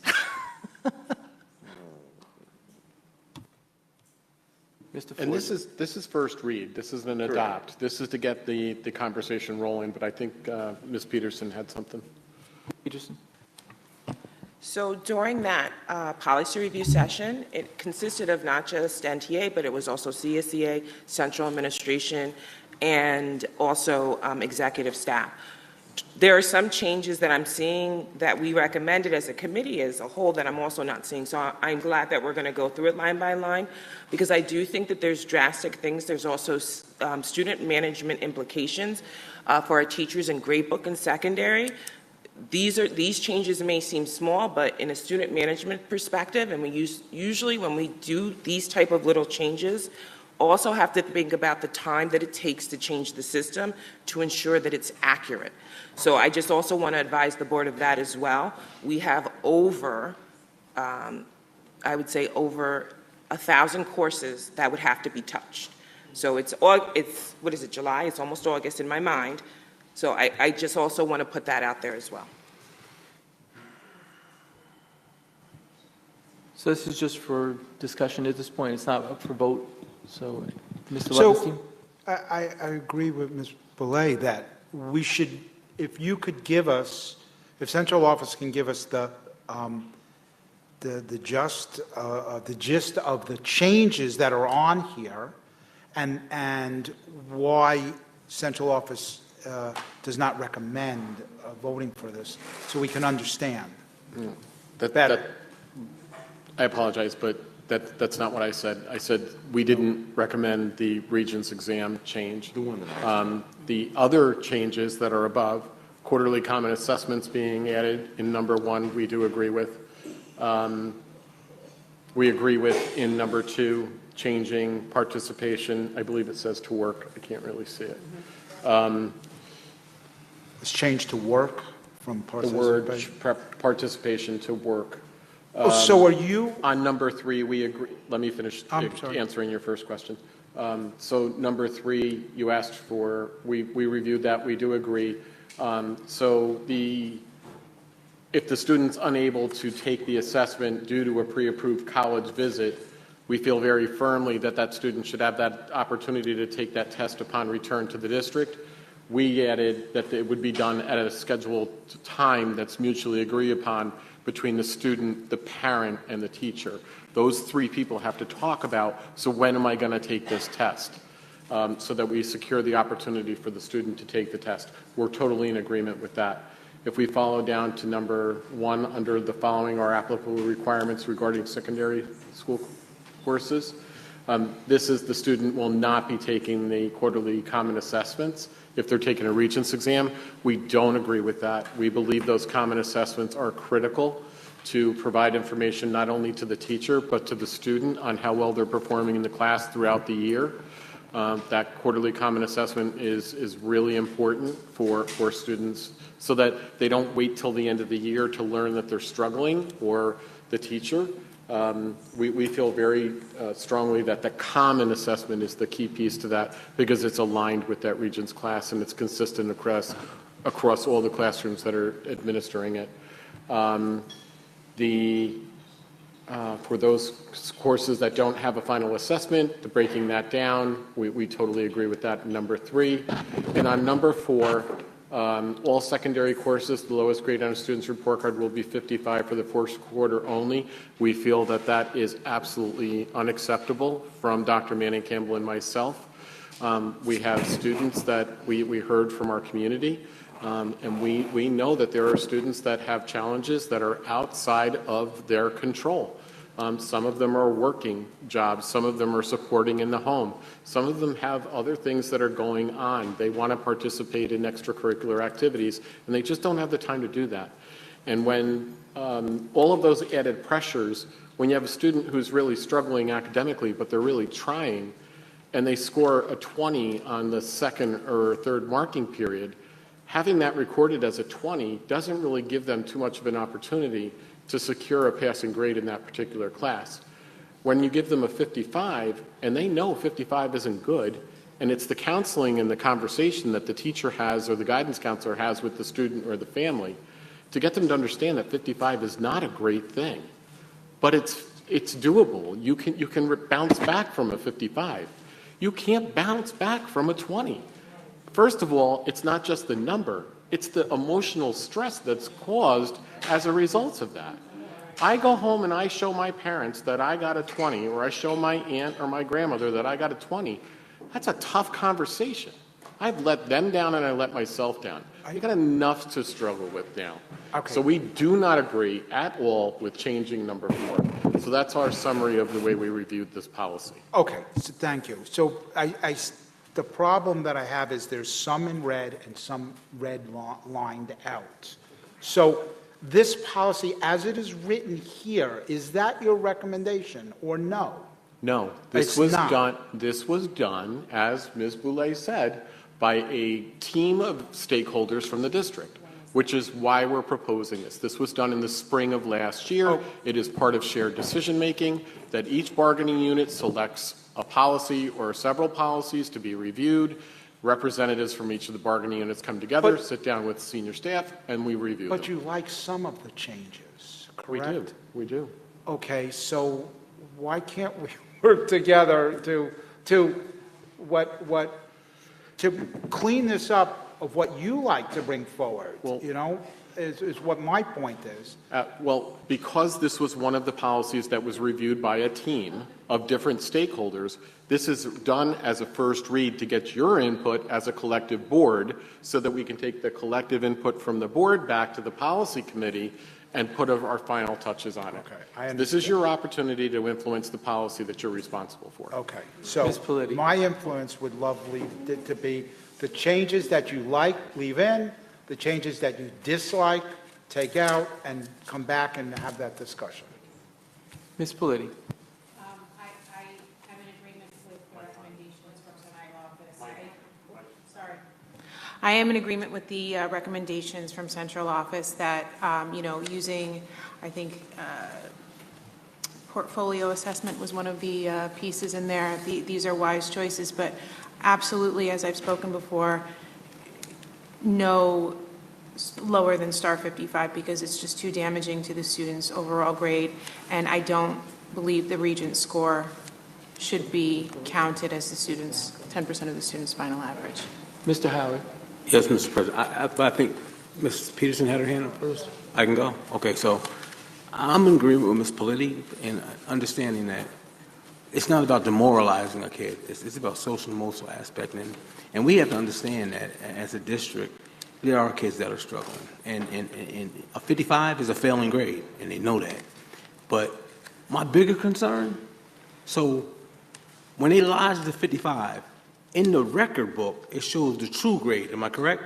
Okay, so when we know that information, what interventions are we putting into place to say this child got a 40, this child got a 30?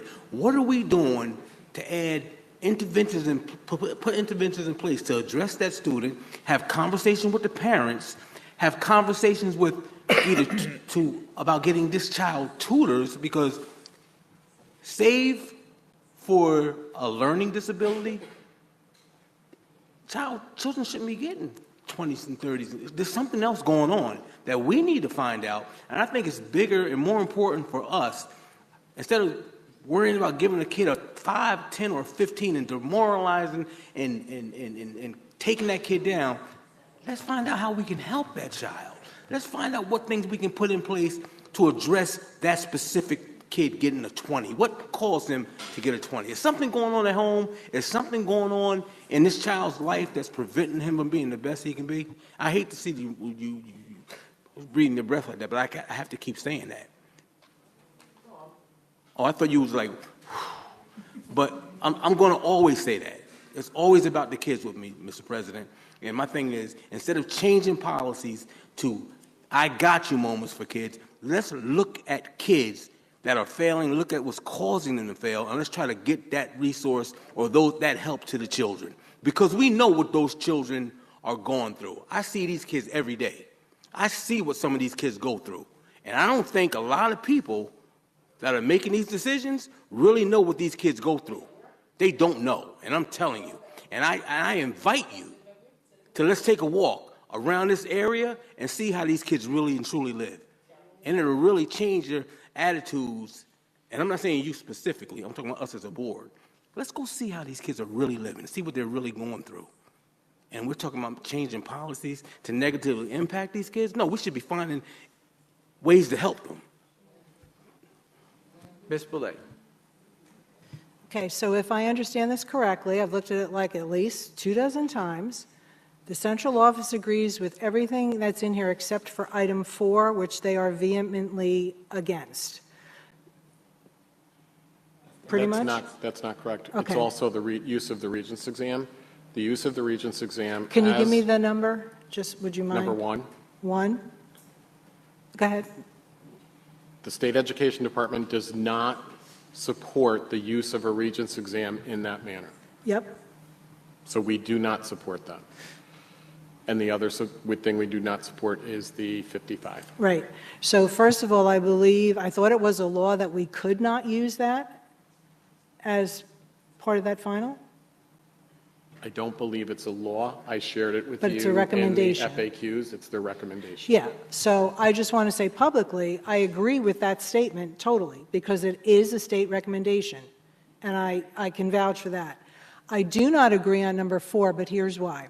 So I have been a teacher and was a teacher in this district for a number of years, and I had 4 jobs at one time because I needed to support my children. I home taught for many, many, many years in Newburgh. So I'm coming to you from a viewpoint of not a newbie who doesn't know how our students work and what they have to go through. That 55 to me, I read this way. If you have a 1-year class and you get a 65, that's a total of 260 points. And I've always taught my kids, you're going for 260. So you have the first quarter, the second, the third, and you know what you need. And we work to get that number at the end, right? That's how I personally did it. But when you tell a kid that may not ever come to school, may be absent every single day, which is what does happen, we're going to give you 220 points for free. 55 times 4. So in essence, and kids are not stupid, they know that all they have to do for the year is earn 40 points, and they will pass that class. I personally want way better for kids. I don't want them to believe that they need to get the free 220 points to succeed. And the second part of what I'd like to say is that I totally agree with you, Mr. Howard, totally agree on what needs to happen, what we need to look at. There are a lot of things that are in place that I'm not sure that the board knows that are done to try to capture and change. My only point is this: when we continue to socially promote and when we continue to give the 220 points, kids end up, as we see them in this district, being 13, 14, 15, 16, who can't write and who cannot read.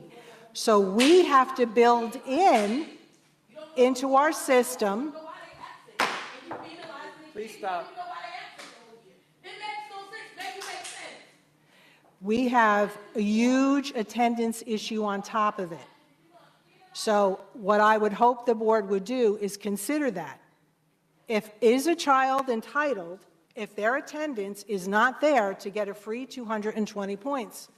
I think we can elevate. I think we can give kids more opportunities to earn the grade.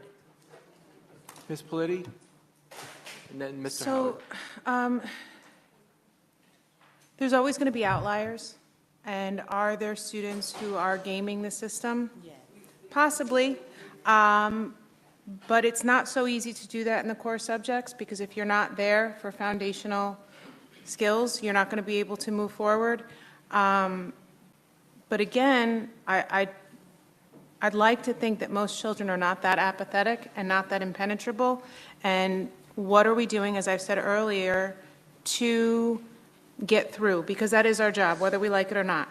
So I would like to see added to this, as I proposed earlier, if we're going to give lower than a 55, it would only be for fourth quarter as a teachable moment, and only if there is a largely documented history of contact with the parents or guardians, a largely documented history of, and this is not just comments on a progress report, that they're being referred to a social worker, that we're putting a lot of things in place to get this child back on track before we decide we're going to fail them with a very low grade.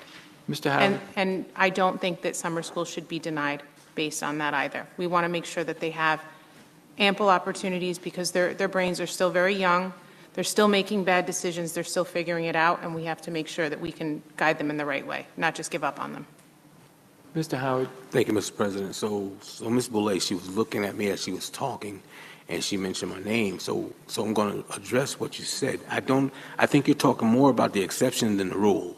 So let's say a child attendance is impacting his ability to be in school and it's impacting his grade. My thing is this: as a district, you see a kid that's absent from school on a high basis.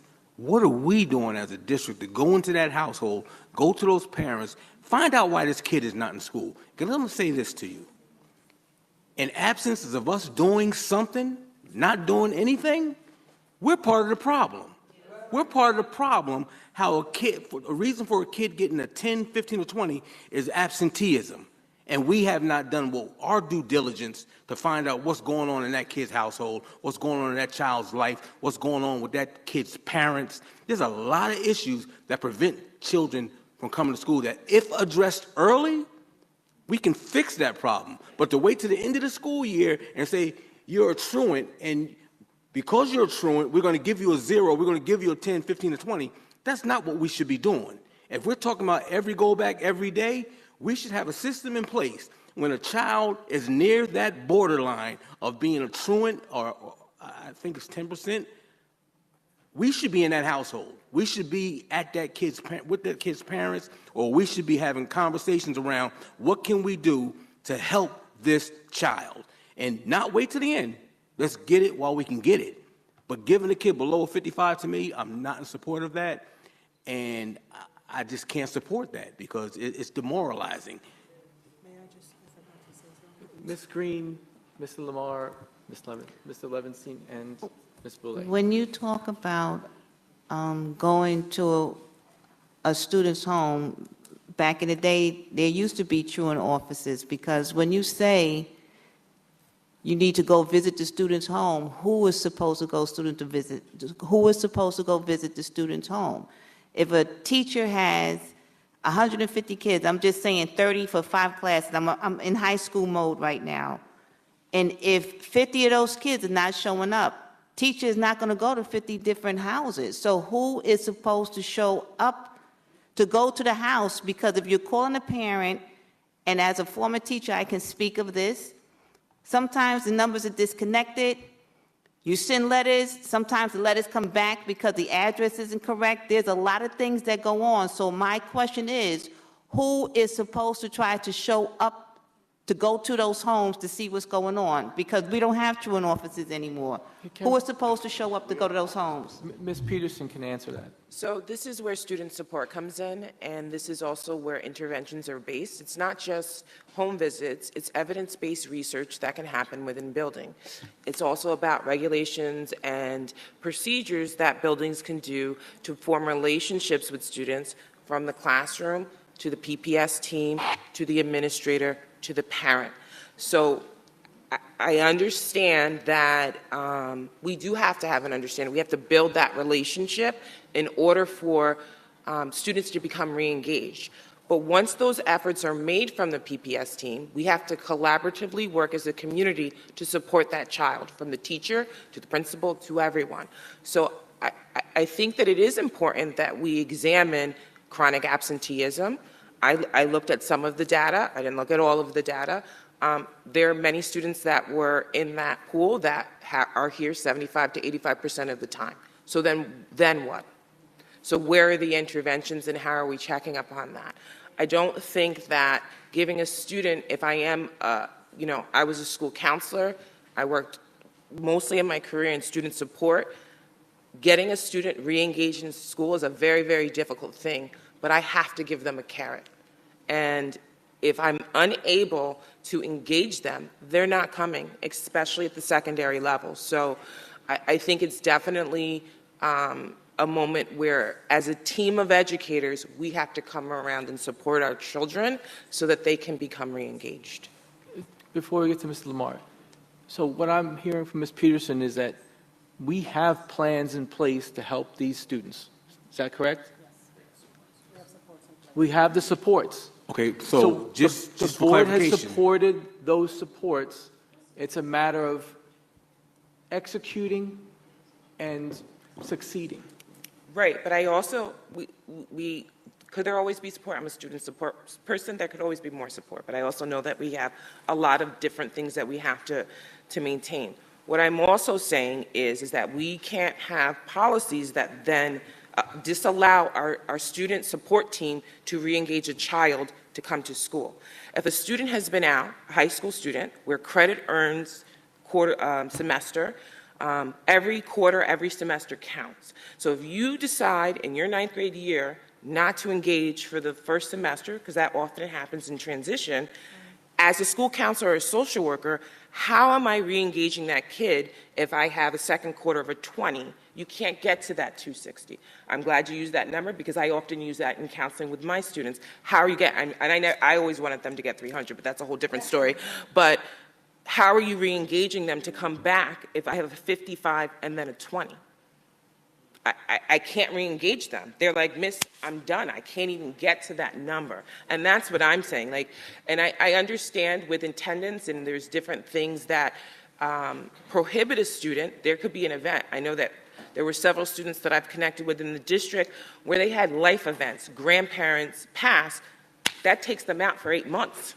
So I have to be able to re-engage them. I have to be able to build that support for them. Mr. Lamar.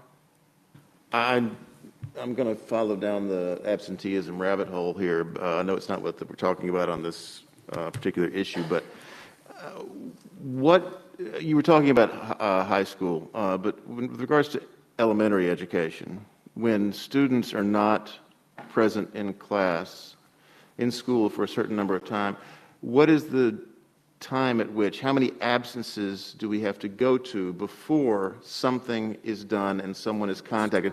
I'm not talking about the teachers calling the first 2 or 3 absences. I know that happens. After that, there's a point at which the teachers contact downtown or their administrators. At what point does the downtown get involved in seeing if that child is all right? So there's the notion of downtown, we are one district. So downtown gives... Upper administration. Right. But I just want to say that the interventions that we put in place are for the district. There's not a downtown in a building. We will work collaboratively. So there is a support structure around attendance where notifications are sent and the PPS staff knows that if there's certain things that happen, there's 5-day absence notice and 10-day absences, different letters and different processes that go in place. Do I think that they're all effective? I do not think that they're all effective. I think that there needs to be a relook, and it's something that collaboratively and interestingly enough, the way that my position is, I touch all of it now. So the intervention in the building, the reporting of the attendance data, the registration and the disenrollment of students, it all goes into student support. So do there need to be structures? There have been attendance policies and procedures that we have given to the buildings about how they are supposed to intervene. They have attendance committees where they are supposed to talk to students that have been chronically absent. We have social workers and attendance teachers that if a student is chronically absent, or in some cases, unfortunately, we have students that we don't know where they went, that investigation is done. So do there have to be more support? There does, because a team of social workers and school counselors cannot be the only people responsible for attendance. They can't. We have to think of a system where everyone is accountable for interventions.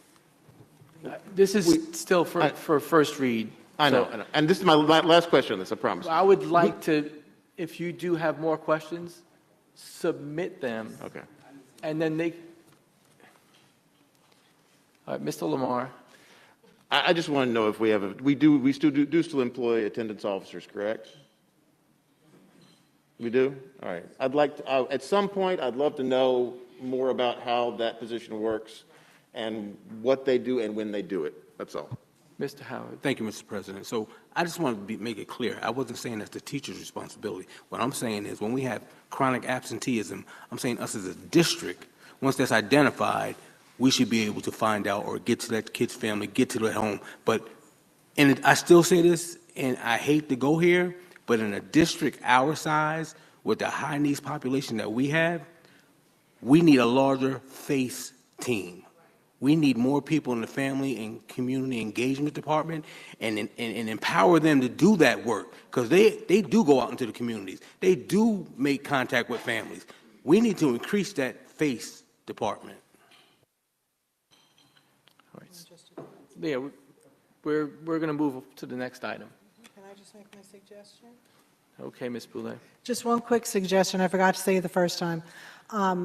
That 55, right? What if, just to think about, not debate now, but think about, what if we said 1/4 at 55, and it would hit the first time you're below 55? So for the kids who have some traumatic event, 2nd quarter, and that's when they need that, they would get it. If they need it in the 1st, if they need it in the 3rd, it would be used the first time that they would go below. Just to think about. That's something to think about for the policy meeting and then the follow-up conversation whenever this comes back to the board. All right, item 6.5, resolution to adopt policy on the first reading. Oh, see, that's what I asked. Okay, it's a first reading. Okay. First reading only, 5503 homework. This, I believe, is the same as the other as far as up to 25%. We've had that discussion. So it's just for a first read. Mr. Lamar. We have to make a motion. I'm sorry. Motion to add? So moved. Second. We're just. Oh, so there's no motion? Okay. Okay. Thank you. And yeah, on this subject, I do have some ideas. Obviously, the 25% has been a serious point of contention tonight, and there's been a lot of things said. For me, this week, I've looked at a lot of stuff, and I did find research that shows that at the secondary level, that homework does correlate to academic advantage and advantage with college admissions. However, research does show that our subgroups require equitable resources in order to access these advantages. Given that, I would propose that we do something along the lines of ramping quarter by quarter, beginning at a 10% in quarter 1, 15% in quarter 2, 20% in quarter 3, and 25% in quarter 4, so that we're not shocking the system. But that would require us adding a 7th number onto this, which includes homework help that will be offered and available to all students and include internet access, transportation, and adult supervision in lieu of parent supervision. We really need to stop thinking about reducing advantages. We need to build equitable supports so that all students can access those advantages. Homework is not a penalty, it is a tool to be used to learn. So I could make a statement. In preparation for the meeting tonight, the board leadership presented to the superintendent and the deputy superintendent a thought process on having a homework help after-school program. That program would be at every school. It would provide supplies for the students to not only have supplies at the school, but if they take them home, to be able to do homework at their home, to have food, certified teachers, transportation. So that, I know that there were members of the community that said that they don't have the resources, they don't have the time to be able to have an environment where their children can do their homework. This would provide a time after school that would provide a help with homework, how to have time management skills, have a meal, and to be able to be with other students that are learning the same thing and how to learn how to do homework together. So this would be something that the superintendent is working on, and at some point soon, we would hope to have that program in place so that if we do raise the percentage of the homework to a higher percentage, that the students that need the support have it. So that's something that we would like to put in place. I believe it's an idea that the community said that they needed. And any other questions? Ms. Green? I still think that it should not be a policy, which means teachers are being told this is what you have to do. I think teachers should have the autonomy to come up with a grading system. Like I said, my grading system was 40-40-20. Some teachers only vote on the average of tests, which I don't think is fair, because once again, a test is given every so often, and students do more classwork and homework than they do tests. However, if you tell a teacher, this is the policy, that, me being a former teacher, I would be upset with that, because I don't think it should be a policy. I think teachers should have the autonomy to grade how they want to grade. And then let's look at the classes that don't have to give homework. If you, like at Saunders High School in Yonkers, they had an automotive program. They learned how to fix cars and stuff. They didn't get homework in those classes. Students who learn how to do hair, the thing, they don't give homework in those classes. So my thing is, if you make it a policy, but my class dictates that I don't give homework, then where are you? This policy is up to 25%. The teacher can still give 0. Okay. Right now, the policy is up to 5%. Okay. So for a class that's math, certain math classes, they can only do so much in the classroom, and then they give questions so that they can have follow-up, and then the next day they can address those needs. So it's only up to, it's not dictating, it's actually giving more autonomy to the teacher to say, I'm not going to have tests count for more. So this is more freedom for the teacher, and it gives opportunity for students that are not good test takers. Mr. Forget.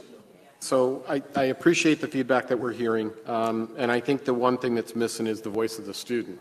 So I think it's time that now that we put this on the agenda, perhaps we create focus groups and do some surveys of some of the students that are either at the high school level or that they've graduated, to find out, how did homework really support your learning in the classroom, or did it not? And is there a better use of your time to get to your own goals and your aspirational goals? So that's kind of the direction I think we need to go. I think the adults can sit here and talk all we want, but I think we need the student voice before we go any further. Mr. Howard. Thank you, Mr. President. So I agree with Ms. Green in regards to not making it a policy, but what's disturbing here, and then on the tail end, what Mr. Forger just said, forming a student focus group. So after the policy committee meeting, we said, let's hear the parents. Let's let the people come to the meeting. Let's hear what they have to say. Every person that went to that microphone tonight said that the 25% homework change is not something that they would be in favor of. So obviously, having the conversation we're having now, we're not listening to the community. And I think it's bad when you say, come speak so we can listen, and then we make decisions that's totally contra to what we heard.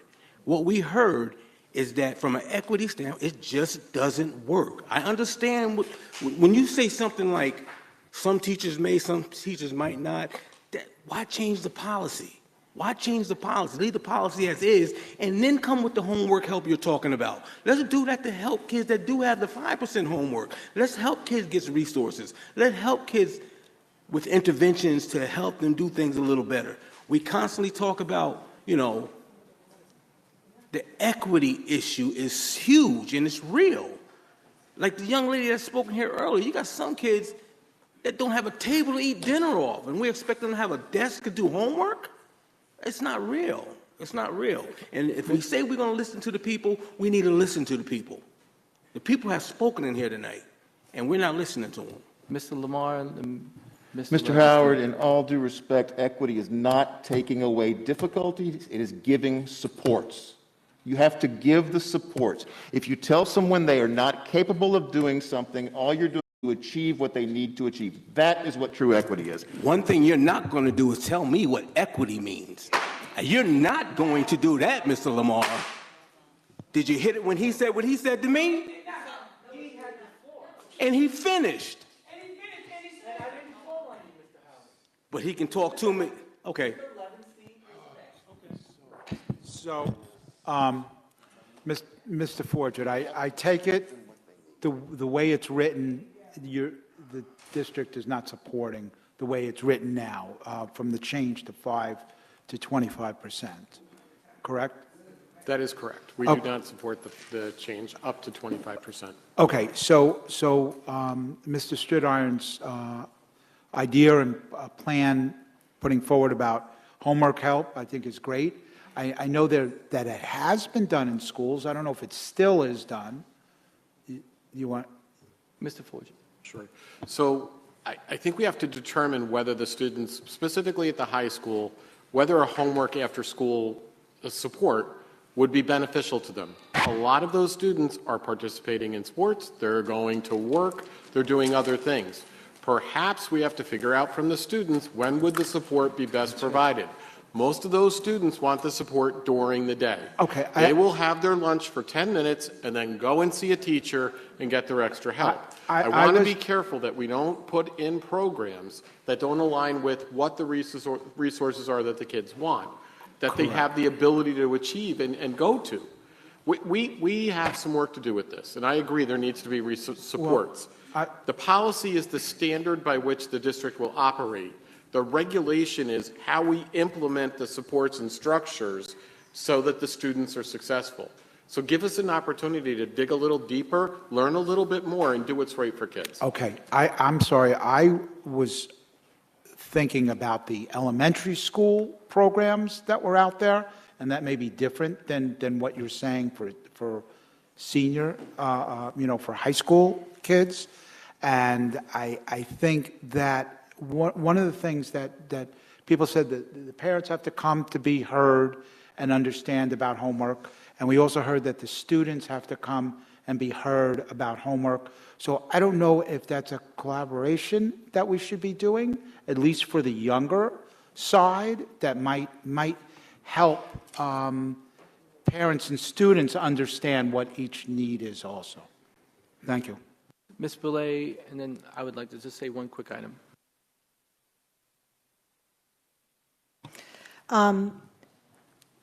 Let's be real frank here, right? We want all kids to have the ability to take AP classes, advanced placement classes or college classes. Huge opportunity. You can brush a year off of college by taking them here at NFA. Those classes require, some of them, 2 and 3 hours a night each in homework. If we can't agree on anything higher than 5%, how are we teaching the preparedness, the amount of grit that it's going to take to be successful in courses like that, where I want all students to, be part of? I don't have a solution for that right now. I'm just bringing up the point that that's where I think we need to go. Mr. Forget. Thank you. I just think we have a little bit more learning to do. I think we're putting a lot of weight in the impact that homework has on the acquisition of learning of students. I can sit in a classroom and I can listen to my teachers and I can learn everything I need to know to be able to master that test. But that's the way I learn, right? That's the way I do. Other kids need it. They need to do projects. They need to do all different types of things, and that's how their learning comes. Perhaps it's not the event of homework that we should be focusing on. Maybe it's figuring out what it is students need. And that's the direction we need to shift our thinking for. It's not about the event.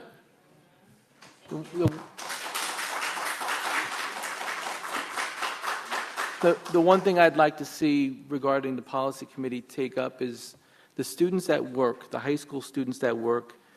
I think that is a special circumstance that homework, to have it up to 25%, is just not going to work. And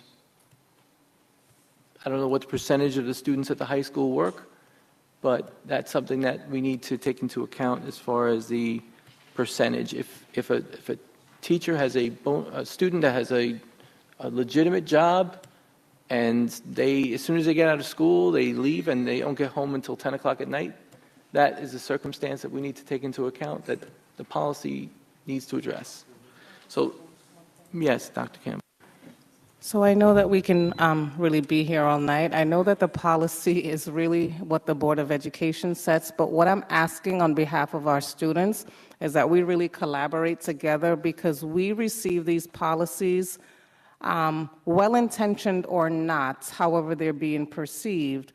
I want us to have an opportunity as the educational experts, so to speak, in the district to really collaborate with the board members so we can see what's best for our students. To receive these policies, which is what's causing a lot of the conversations, we do not agree with much of what has been presented, and we're having a hard time really digesting, because we know as we work with every single student, not a certain population, the impact of what it will do to our students. And as I'm sitting here and I'm watching, that we have a student in the audience and he's literally been nodding and agreeing. But, much of everything that has been presented to us really quickly with the new board, we have not had an opportunity to really digest. We are just hoping for the opportunity to collaborate in the best interests of students. Not to say we're going to disagree, because there are points that we will agree and disagree on, and that is okay. But let's make sure we're making a collective decision,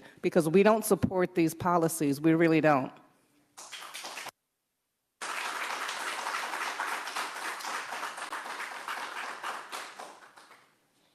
So we are going to move on to 6.12, committee assignments. Do we have another item? 6.6. We have a lot of them. Oh, okay. I guess wishful thinking.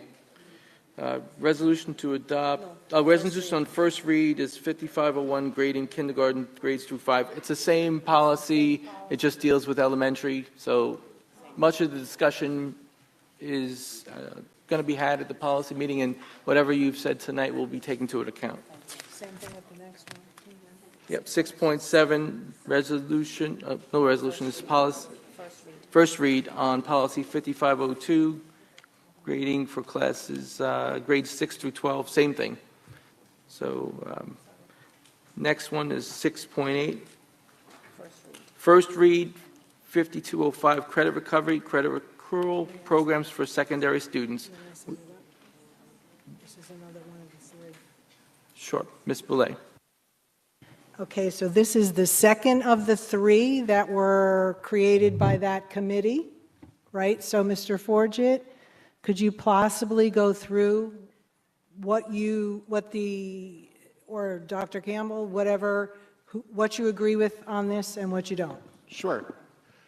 So obviously, adding grades 7 through 12 identifies this as a secondary policy.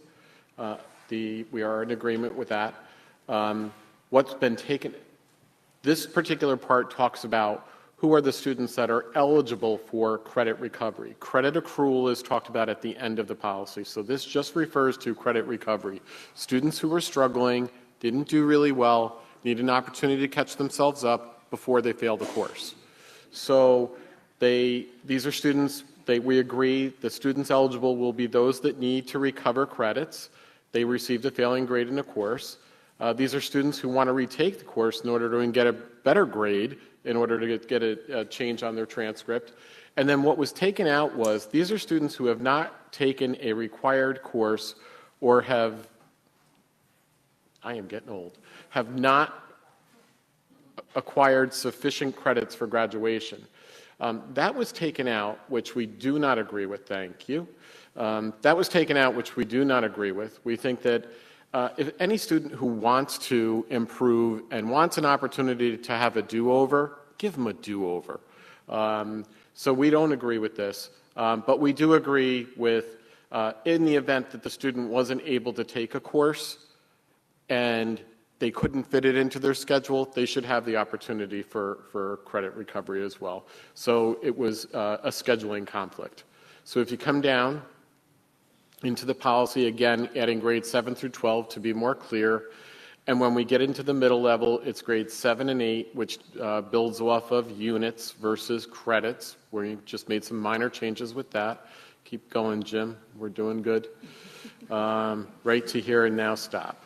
So in order to manage the process and to identify the team that would determine who the students are, we feel it needs to be the student who's going to participate sitting down with a team that consists of the principal, the teacher of record for the student, and the another administrator and the school counselor.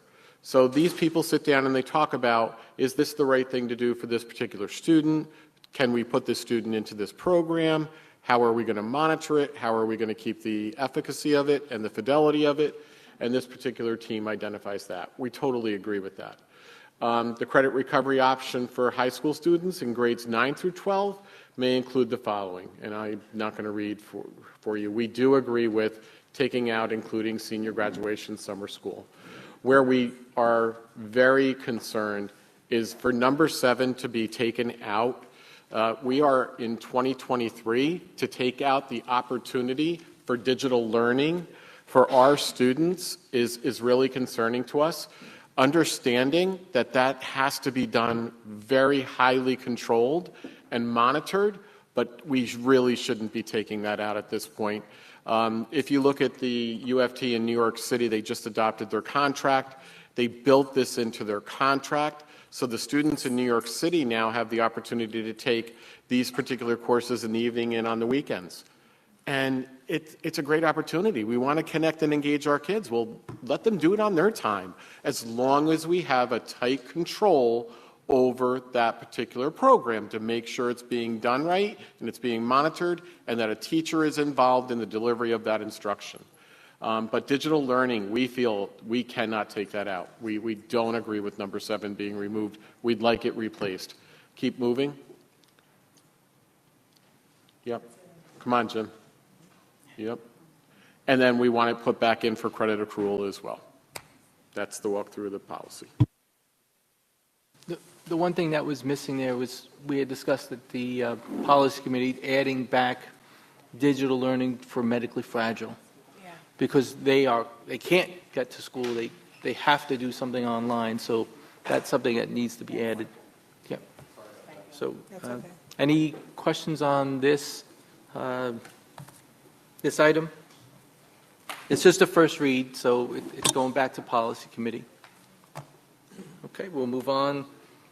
6.9, up for discussion. 5411, participation in student extracurricular activities and interscholastic athletics.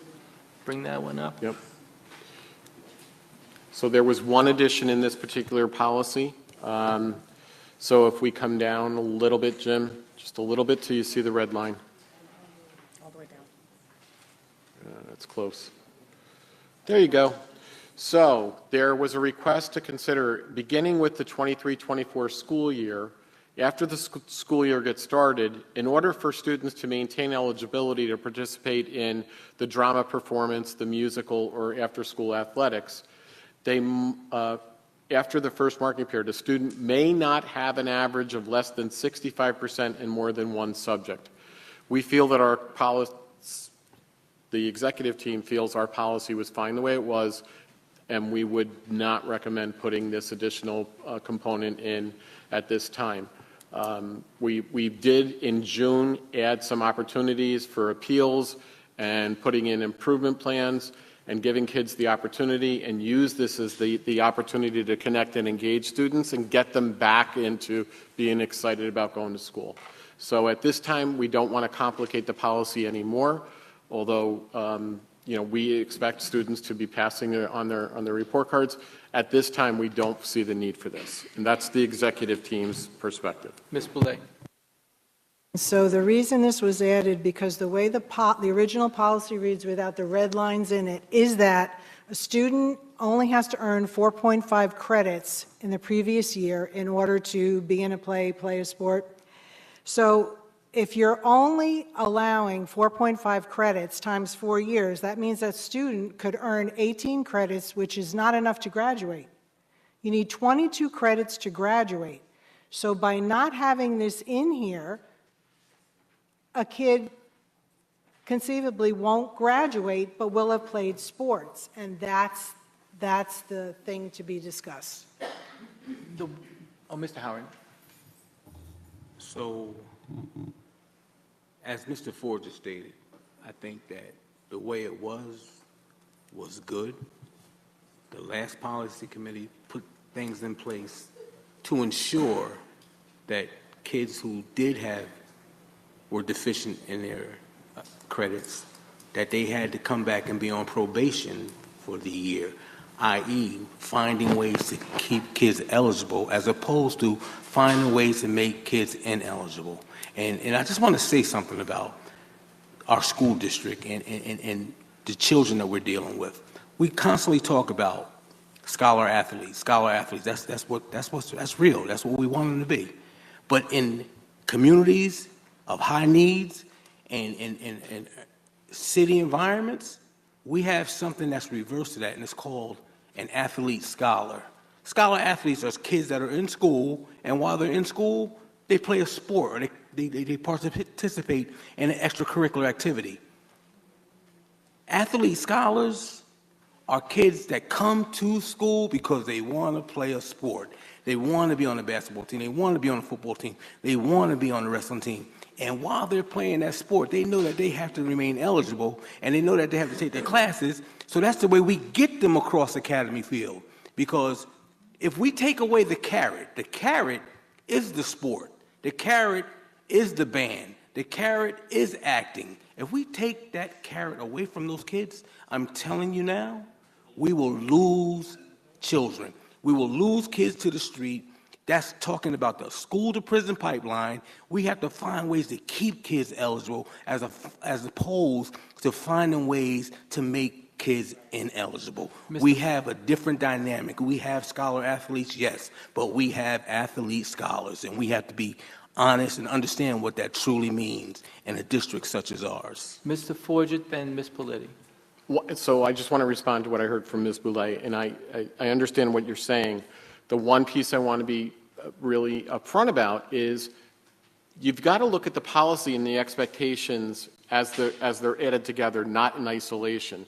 So yes, we want students to earn 5.5 credits each year, but earning 4.5 credits is difficult for some students. That's why we have a 4-year, a 5-year, and a 6-year graduation rate and a graduation opportunity for them. We want every kid to graduate in 4 years. Some students, it's okay for them to graduate in 5 because it just takes a little bit longer. With this particular piece, it's not just saying they have to have 4.5 credits. They have to maintain an 85% annual average daily attendance rate for the entire year. So they're physically in those seats gaining that learning at the best possible way that they can. And if they get 4.5 credits, celebrate that because they're there 85% of the day. And I just think I want to be careful not to restrict the fact that we can use this as an opportunity to connect and engage kids, this might be too much for some.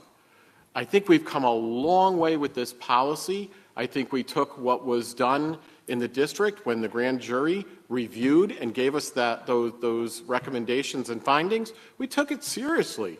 If you compare this policy to other school districts across New York State, you're going to think we are one school district with a lot of integrity, and our kids are stepping up to the plate to do it. We need to celebrate that and stop making it more restrictive. Ms. Politi.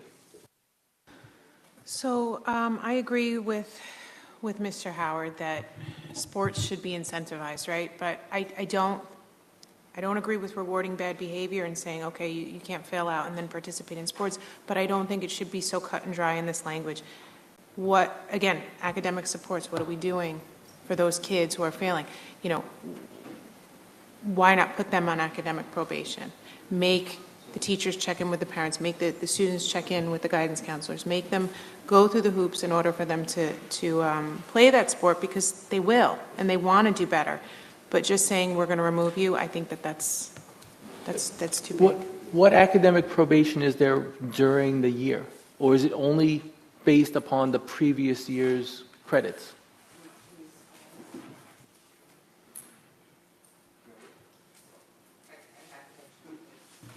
So the first thing, if you see this policy, it's been revised a lot of times, and as the student information person that has to collaborate with coaches and the athletic director, I just want the board to be aware. Most of the changes that we have made have been a year that we can enforce students and parents so that they can readjust their goal. So that's the first thing that ethically I have to say. Mr. Hodge has to deal with students that don't have this. So we need to give students the expectation so that they can prepare themselves academically. And as far as the probationary period, we just put this in. Currently, we have a report that we utilize that has kept everybody honest. I'm going to say that it took a long time to build. The changes that have gone in for the probation, I haven't even changed the student management system. I want to make sure that at any point that any one of these executive team members go to an event or activity and we want to check the validity, which we often do, of who's on that field, I have no way to do that right now. So I just want the board to be aware, as we change these policies, I have to create an accountability for that policy. That does not happen overnight. It is literally designing a report, and I want to keep our students to the forefront. The current probationary period is based on if students do not earn the correct attendance. So if a student, for whatever reason, does not have 85% attendance, they have the first marking quarter to make sure that they get 90% attendance, and then they can participate, and they have to make sure that they meet those other expectations that are within the policy. So I just wanted to put those things into the discussion. There is no academic probation, though. There's only, has to do with attendance. So if a student is failing 4 classes, but is attendance of 85%, they can still participate in events. That was modified. So for fall sports, can you move it up a little bit, Jim, please? I believe in Jim, I'm sorry, in June. Yeah, it's Wow. Each quarter. Way too long a night. It says each quarter, I have it. You got it? Each quarter, a review of the current report card must be completed and additional strategies to address deficiencies must be incorporated. So it's in there. Right. So the piece that I wanted to mention is that we have 2 high school principals that are really spending a lot of time monitoring progress, not just of our drama performers, our musical performers, and our athletes. They're doing it for all kids. On a quarterly basis, they do good-to-go meetings. And they take a look at the kids that are really on par, the kids that are struggling, and the kids that are really struggling, and they target interventions with the guidance counselors sitting down to try to figure out what interventions they can put in place for them. So NFA North does that for 1,000 students every quarter, and we have 2,400 students at the main campus where they're trying to get this system in place and master it. Mr. Baer worked very closely with the PPS staff this year, as well as the school administrators to do it. So it's not just about the students being eligible, it's for all students in the good-to-go system. And Mr. Dotto's shaking his head because he's pretty much mastered it now. Mr. Levinson, did you have a question? Yeah, I just trying to understand the change that's bring forth in this policy. So the change is only what's in red, correct? Okay, and it's kind of written in the negative. The student may not have an average of less than 65 for more than one subject. So is that saying they can't fail 2 subjects? Is that what that means? Okay, so what was the policy before? Wasn't it if they failed 2, they couldn't play either? We removed that, and it is 4.5 credits per year and 85% annual average attendance. That was the criteria by which we used for eligibility. So that's the way it's written now, before this change? Yes. It's 4.5 credits, and it doesn't matter if 85%. they're failing 1 class or 3 classes. Well, if they had to earn 4.5 credits, it would have only been either 1 or 2 semester courses. Okay. Ms. Peterson. I just also want to say, because I'm the person that works with the athletic director when this does come up, and Dr. Farrell as well, when we come to students that are ineligible, more often than not, it's not about the credits, it's about the attendance. So if we look at the overall report for the district, it is students are earning the 4.5 credits that want to participate in athletics and in performing arts. There's also more opportunities to correct the academics. We have evening high school, we have other summer school opportunities. So the credits, the academic part, it's making sure that our students are in the seats. That is the problem. Mr. Howard. Thank you, Mr. President. So, as constituted, we're saying if a kid fails or a young lady fails 2 subjects at the end of the quarter, they're ineligible. So what are we doing, or what interventions are in play at the 5-week mark of the quarter, and we see a child that may be failing a class or failing 2 classes? Is there any interventions put in place at the 5-week mark to say, listen, we need to get to student A, student B, who's playing X, Y, Z sport, and we need to let them know that they either need to go on a blue sheet or they need to either go on some type of intervention in place so we can help kids. This is about helping kids. Instead of being punitive and saying, you're ineligible, let's find ways to make them eligible. If we're checking, if we're monitoring, and we see a kid is failing, let's help the kid. Let's Dr. find out Manning, why they're are failing. there any interventions at the 5-week level? Mr. Dotto's here so that I don't have to say, if you can share what happens.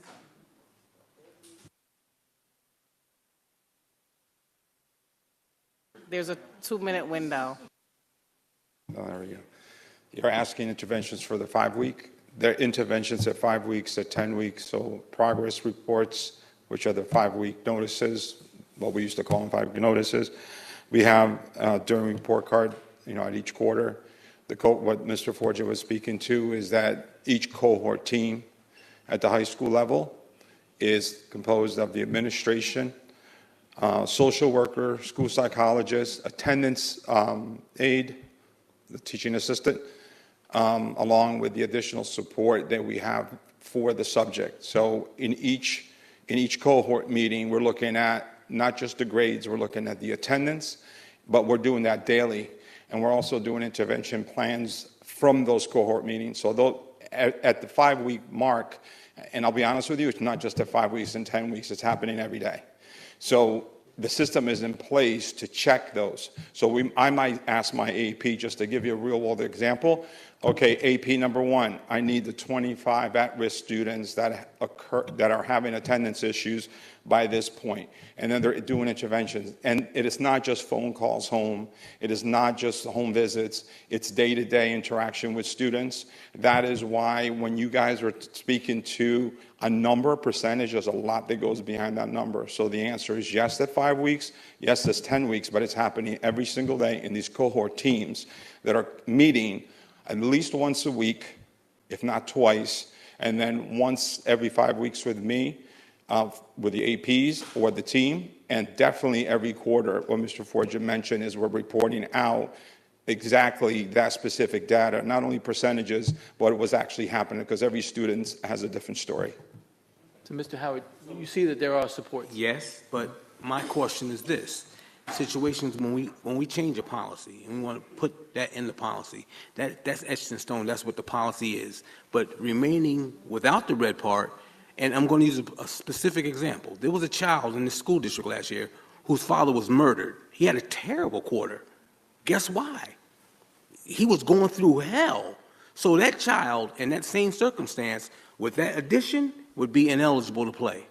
But he had extenuating circumstances. If that red portion is not there, that we can say, listen, you know what, we put the interventions in place, but he had an incredible trauma that was introduced into his life. So we could put a caveat in the policy for extenuating circumstances that would be a building principal level decision.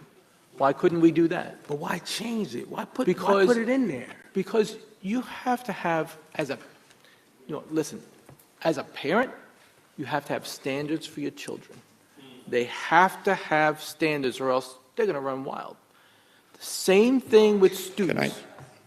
You have standards for students so that you know what the expectations in the beginning of the school, the principal knows what the expectations, the PPS staff knows.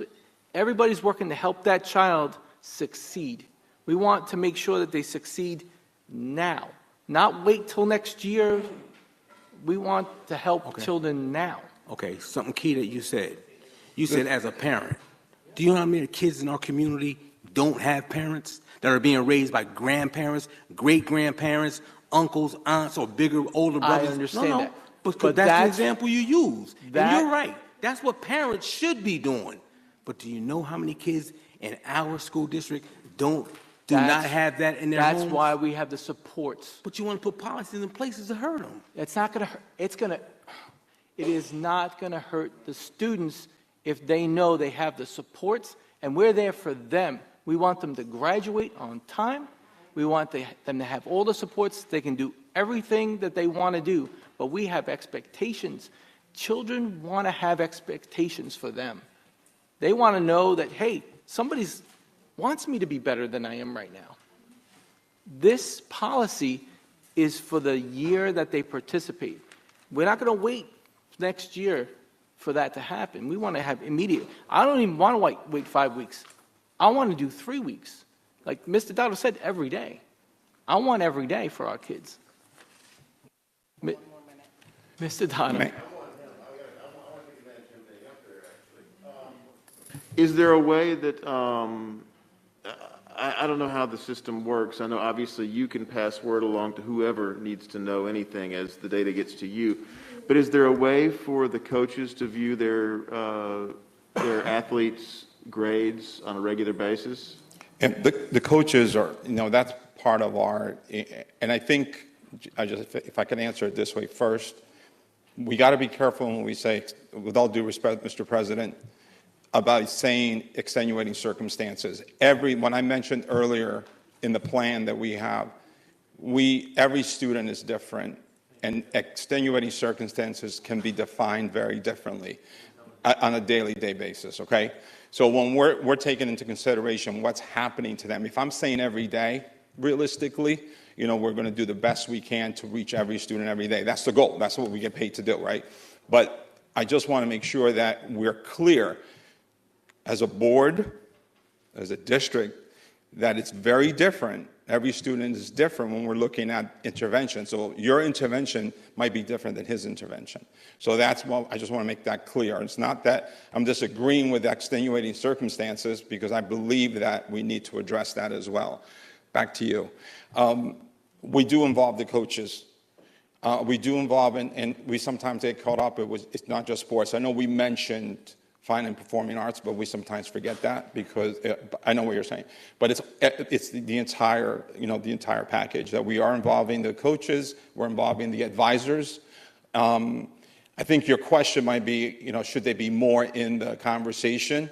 When we're doing interventions, one of the first things we do is we're going to call your coach, or we're going to address. So they're involved in the conversation, and they have to be, because if they're going to be on probation, that's part of their check balances that we have in place when we do an improvement plan for the students. Because I think Mr. Howard would agree, for a lot of these students, sometimes their coach or the advisor for the group they're participating in really is a parental figure for them. It's someone they look up to, that they respect.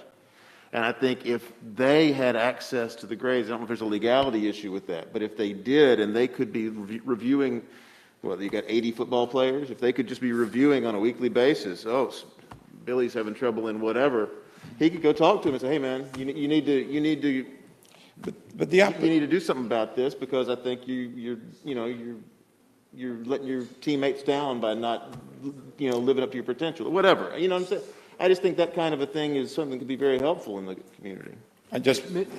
Before I walk away, there's been a lot. Actually, I'm going to be honest with you, I actually was watching at home and I had to come back. I was really compelled to come back, and because I listened to a lot. I just want to make sure, as you guys are going through these policies, if we make them punitive, we're hurting kids. I know you got upset, and I apologize if I'm pointing to you, and that's not what I mean to do. This is emotional. This is not easy work that we do. And I'm speaking for all the educators. And I'm getting emotional. I've been doing this for 34 years. I graduated from NFA. I put my life, this is my life. What I want to caution the board, when you're making policy or you're addressing policy, take a look at what the big picture is. It should not be punitive or perceived to be punitive. I'm not accusing you to be punitive. I want you to look at that. That's really important. From a high school principal's perspective, I want you to look at how does it impact our children? Because at the end of the day, what you think is intervention might not be intervention for another student. And that is exactly what we need to do in order to support our kids. Because we all want graduation rate to be high. We want to succeed and have our kids succeed to get to every possibility they can. But when we start putting those numbers up, depending on what that number looks like, and we don't have either the data or we don't have the data to support it, I want you to be cautious with that and really listen to them. We got to get these kids involved in this conversation, as Mr. Forger mentioned earlier, because I could tell you, I've been doing this for 34 years, you might not want to listen to me. They might not want to listen to me, because I need to listen to them. And so please make sure as you're going through these policies, if you're going to put a percentage on it, if you're going to look at how it's going to help kids, show me how you're going to do that. Because at the end of the day, I'm going to execute whatever you guys are going to pass. That's my job, to help them. So I apologize if I'm getting emotional. Mr. Forget already gave me the red light like at the Oscars. Thank you very much, and I hope that helps, sir. Mr. Baer.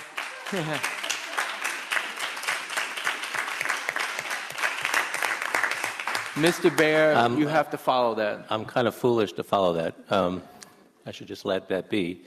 But one of the things when you're in my field, which is working in people personnel and working in special education, this notion of extenuating circumstances, one of the things that Panorama has given us is the understanding of those students that are quietly despairing.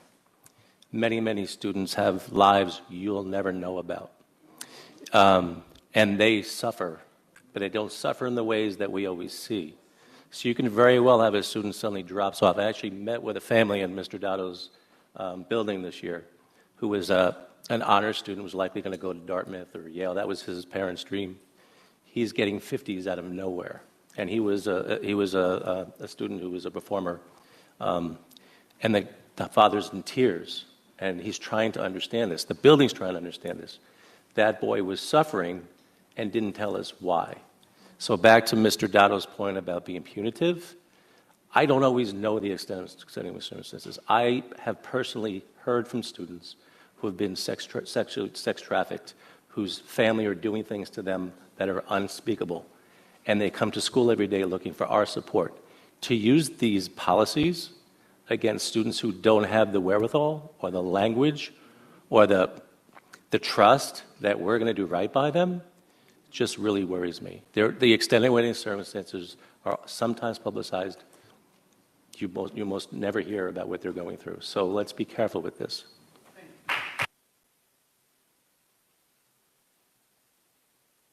6.10, first reading policy 9260, conditional appointment. This is on adopt? Yes. Yes, okay. So I need a motion. Can I have a second? What do we do? We're voting? We're voting on this one, right? We moved on to the next one, 6.1. Yep. Well, can I just explain what it is? We have to get a second to add it, not to add it, but to discuss it. Need a second? Yes.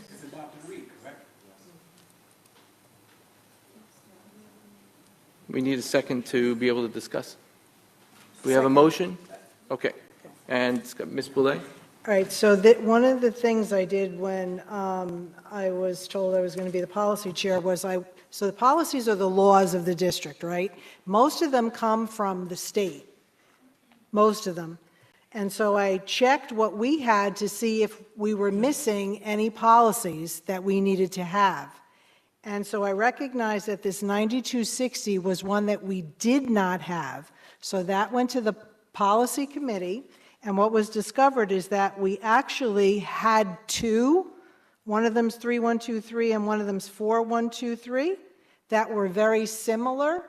So the request is to adopt 9260, which is a NISBA sample. They're like the main guiding policy people in the state. So this is actually their sample of this, which interlocks 3123 and 4123. Make sense? Okay. Any questions on this?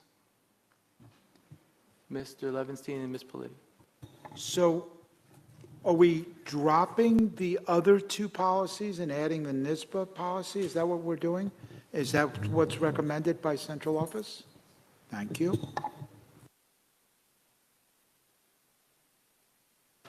Any other questions? Roll call, please. Ms. Boulay? Yes. Mr. Bergarelli? Yes. Mr. DeRay? Yes. Ms. Green? Yes. Mr. Howard? Yes. Mr. Lamar? Yes. Mr. Levinstein? Yes. Ms. Paletti? Yes. Mr. Straight-Iron? Yes. Item 6.11, homework help. We discussed this a little earlier during the policies. I'm not sure if the superintendent wants to add anything to this, or we just move on to, it's being worked on. So this is for discussion? Yeah, it's just for discussion. This is not being voted? No, no. Okay. Just one question. Sure. Are you confident we can get this done? I mean, we're not, I mean, do the superintendent's always feel confident we can put something like this in place? That's all I want to know. This is for this year. So I know that this was something that the board president and vice president were really passionate about, and we're looking forward to the collaboration. It is a good idea to always put additional steps in place to support our students, so that is something that we will continue to work towards to make sure that we're providing additional opportunities. So we'll continue to discuss and bring it forward to make sure that we're in agreement. Mr. Howard. Yes, I do have a question, Mr. President. So I hear what you're saying in regards to the homework help. It sounds like a good idea, but isn't this something that the entire board should have talked about? This is why it's on discussion for this meeting, because it was a result of the community voicing their opinions. This is just like we talked about in the agenda setting, so we can put it on here. This is how things get in. Because I thought you asked the superintendent to come up with a plan so we could. She already saw it, correct? Yes. Because that's my question. when you present something to the board, to the superintendent, shouldn't that be something that comes from the collective board? We don't have a committee yet for that. We had a policy committee that recommended it from the community. So we talked, when we created the agenda, on putting something like this in place so that we can discuss it publicly. Okay. Any other questions? Okay, we're going to move on to 6.12, committee assignments. Basically, the only other change that we had was there's an opening in the Finance Committee. Is anybody else would want to be on the Finance Committee? If not, we have 2 spots right now. Mr. Bergarelli is the chair, and the co-chair is empty. So, Ms. Boulay, I know you need something more on your plate. Will be the co-chair, and I'll sit in as a third person if needed for those meetings. I know. If nobody wants to be on the Finance Committee, this is what we have. I mean, fine, if that's what, You're already on the committee. It's just a matter of if Mr. Bergarelli's not there, you're the chair, and then I sit in as the extra person. The only other thing I wanted to add was every single committee will have representation from the community. The seat at the table is what's been asked for years. So NAACP will have a seat at the table. The Parents Alliance will have a seat at the table.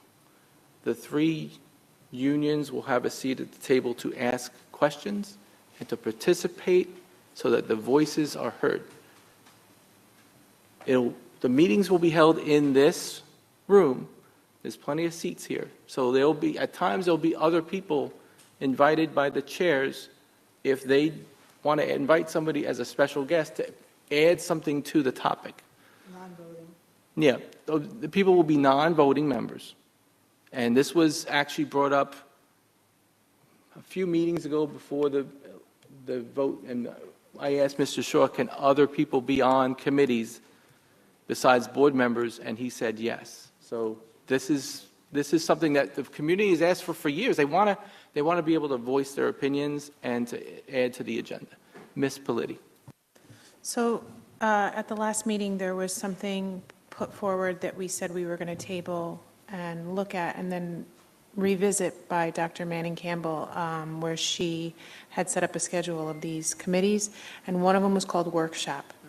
And I could be wrong, but we do something like that where I work, and it's kind of like letting the right hand know what the left hand is doing, so we don't have all these policy and curriculum meetings in isolation.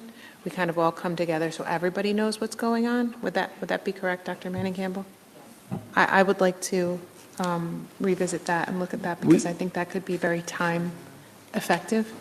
We had that in the past, and what happened was the committees discussed items for an hour, and then that same topic came back for 5 committees at the workshop for hours. And then the 1 meeting per month for the regular was until like 1 in the morning. You remember, Mr. Levinson, Mr. Howard, we had meetings until 1 in the morning. I mean, this meeting is ridiculously long. Yeah, and I mean, want to keep my comments brief, but I would like to revisit that because that was something that we tabled as well as the district strategic plan, and I don't know when that's going to be coming back, but I would like to speak about that because it seems like it disappeared. So what we'll do is, I mean, if the board is ready to decide whether or not we have workshops or if we need another time period, maybe at the next board meeting we can discuss workshops as part of the agenda? Okay, that would be good. Mr. Howard. So just for clarification, so now we're saying that the policy, all committees now will be the chair, co-chair, board member, and community member? And how are you selecting those community members? Number one, you said NAACP, you said Newburgh Parent Alliance. So are you talking about the group collectively, or are you talking about one representative from that group?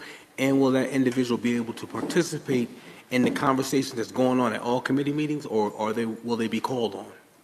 Every, like, say, NAACP, they could choose one person for the policy committee. They can have a different person for the finance, whatever they want to do. The seat will be there, ready for that community group. So, okay, so for clarification. Yeah. So are you talking about one organization per group, or you said that they can pick a policy committee or another committee? So who are you adding to each committee? Every committee will have a spot for that group. So every how are you committee we choosing have, which groups are assigned to which committees? everyone, every committee. So policy committee, every single group that I mentioned is going to have a seat to add to the. So you need to be a part of that group? The NAACP can pick whoever they want to represent them. So see, you're And being these are the groups I have right now. adversarial, but I'm really trying to find out what you're trying to do. Are you saying that each committee will have an organization that has a seat at the table? Yes. So how many organizations will have a seat at each committee? Right now, it's just those ones that I mentioned. If other organizations, like, I would like to find an organization in the Latino community that is going to be able to have someone represent them at these meetings. Right now, I've been in talks with people, but we need somebody. Okay, so hypothetically speaking, policy committee, you got the 3 members there. So you're saying that the NAACP can have a seat, the Newburgh Parent Alliance can have a seat, the Unidos, excuse me, help me out. Unidos Latinos, they can have a seat. So all those are going to be different seats at the table at all committees? Yes, if they want to come, yes. Why not? And the bargaining units? Yes. Okay, so To add- everybody's going to be, so basically, you're going to have committee meetings with everybody? Why not? I'm trying to get clarity, because I've never seen that here. I'm not saying it's not wrong, but I'm saying, so now. We could try it. The committee chair has, so they're participating members on the committee, so they can participate Yes. fully. Yes, I just Okay. can't vote. All right. Yeah. And if other community organizations want to get involved, they can contact the board, and we can discuss it. And, there's a lot of opportunity there to hear voices we haven't been able to hear other than at a board meeting.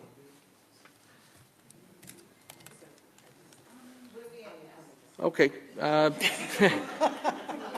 Open forum. Point of order. I'm Yes. sorry. What are we exactly doing for 6.12? Oh, do we have to, Do we amend? do we have Are to we vote to tabling? approve the whole thing because it's a final committee? You said to add community representation for the committees. Are we adding that to the amended resolution at this point? Because I don't have a motion a second. I don't have a, Let me ask Mr. Shaw. Mr. Shaw, do we have to vote to add community members to a committee? But they're not voting members. I think it's just a procedural thing, isn't it? From my experience, you would find people who are interested and by name add them to the committees. So we have to get the organizations to submit names for each committee, and those people would have to be voted on by the board. Yes, Dr. Manning Campbell. Thank you. So that is, we would have to change our policy in terms of our policy committees. We have to review it. We have to review that. We can review it. You have to review what? The policy committees and who are the members of the committees, of all the committees. We have to revise. They're not them. voting members, because right now you have members of the senior staff at the policy committees adding items. They're not voted on. Because we're the educational experts in the organization, so we present the items for consideration for every committee. We work with the chair. Okay. So it's just to help to, to point the conversation. But if we want to add members on the policy, we'll review the policy for, policy committee, and we'll make the adjustments as needed. Okay, thank you. You're welcome. Yes. One last, I'm sorry. When are the meetings? We still don't know. Is that what we're tabling in terms of what Ms. Politi asked, in terms of if we're doing a workshop or business meetings? And/or, because some of these committees, we don't necessarily meet, like policy, we don't meet for policy. That's not a summer committee or curriculum and instruction. So these are committees that we had no idea. So we just want the board to be mindful of our schedules. And so we would like to accommodate, but we don't necessarily know what the asks are because, we just want to be able to work with you and support as we move this work forward. As far as the workshops, it's going to be brought back on the next agenda for discussion by the board. Mr. Forge. I think what we're trying to do is to plan out the annual calendar for all the executive teams so that we can plan out our principal meetings and director meetings. So on a regular basis, I think policy was the first Thursday of each month at 3 o'clock. Curriculum was... Every chair has to decide with their group what's the best time and date to meet, because we have committee chairs that work during the day, so that has to be after work hours, and then it has to be agreed upon. So that process is taking place. I believe each committee chair should reach out to whoever's on your committee, find out what the best time and day works for the rest of the year. Things get moved around if they have to, but let's try to nail it down. So are they going to submit those dates to you so that you can coordinate so there's no overlap? Oh, Because some of us they're going to can't be. submit to me and Mona, and then it's going to get submitted to you. And Once so they- you'll review it and make sure there's no overlap and there's... Oh, yeah. Okay, all right. We got to make sure. When do you think we'll have that? Because we need to... If we can have communicate. that in the next 2 weeks, that'd be really good. So all the committee chairs reach out to your people. All right. Thank you. All right, so just one last thing. So we'll make that decision as well as when we're, August 8th, our next meeting, Ms. Politi's recommendation. So should we hold on any committee meetings that we have? Because if we're moving to having workshop meetings, then there's no need for us to have these many meetings that we're having if we're still going to decide on August 8th whether or not we're going to move to a workshop model. Yeah, we still have to have committee meetings because there's work to be done before the first day of school. So we haven't made the decision. We'll revisit that at the next meeting, and I'm sure we'll have a vote. Ms. Politi and Ms. Green? Yeah, and I okay? really want to push this along because I think we're all really tired and we want to go home. But I do want to bring back the strategic plan because I think that needs to be put in place before we need what we tabled at that last meeting to be put back before the start of the school year. It just But I looks think, bad. yeah, I think you have, at the next board meeting, we need to have the goals for the board on the agenda. And then once the goals are approved, then we can vote on the strategic plan. And if there's any changes that need to be made, they can be made. But we have to have board goals approved. Ms. Green? When are you going to ask the, I'm having a brain freeze right now. When are you going to ask the people from the community what committees they want to be on and who is going to represent them? Because that needs to start so that can be in place at least by September when we start school. So you're going to send out, you're going to call somebody or send out emails? I mean, what is the process for that? I'm going to reach out to each of the groups Okay. and invite them and ask them to have a list of people by the August 8th meeting. Okay, all righty, thank you. Are we good? Open forum, 6.13. If there's anybody that wants to talk about something that wasn't on the agenda, this is your time. Mr. Howard. I look at the agenda and we're almost through it, but one committee that didn't report was the Diversity, Equity, and Inclusion. Are we not having a Diversity, Equity, and Inclusion Committee? It's there. Oh, no, but they're not on the agenda for tonight. I didn't hear from Ms. Mack. We didn't have a meeting yet. But it could be something that she could talk about from her umbrella of DEI, correct? This is open forum for the board members. No. I'm saying, usually on the agenda, each department is represented, and they have an opportunity to speak or... That's up to the superintendent to add that to the agenda. So That's we not- still do have a DEI? Oh, yes. Okay. Can you talk about the Human Rights Committee? Can you talk more about that, please? That Human Rights Committee is created, it's a requirement. We have to actually research what exactly the topics are that have to be talked about, and what, this is totally new for us, but it's Required by who? required by the state. Is it state or federal, Mr. Shaw? The state requires that we have that committee. As a committee? Yes. We should have had it a while back. When I did the audit of the policies, Mr. Howard, I saw that two of the policies referenced the Human Rights Committee, and then found out we didn't have a Human Rights Committee.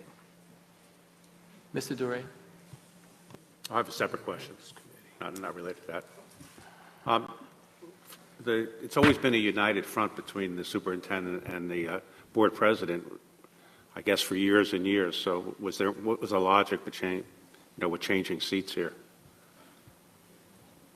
I don't think that's, at this point, I want to be able to have the leaders of the district up at the table at the same time, and this is the seating arrangement that I came up with. We still are talking during the meeting. It's not an issue. Okay.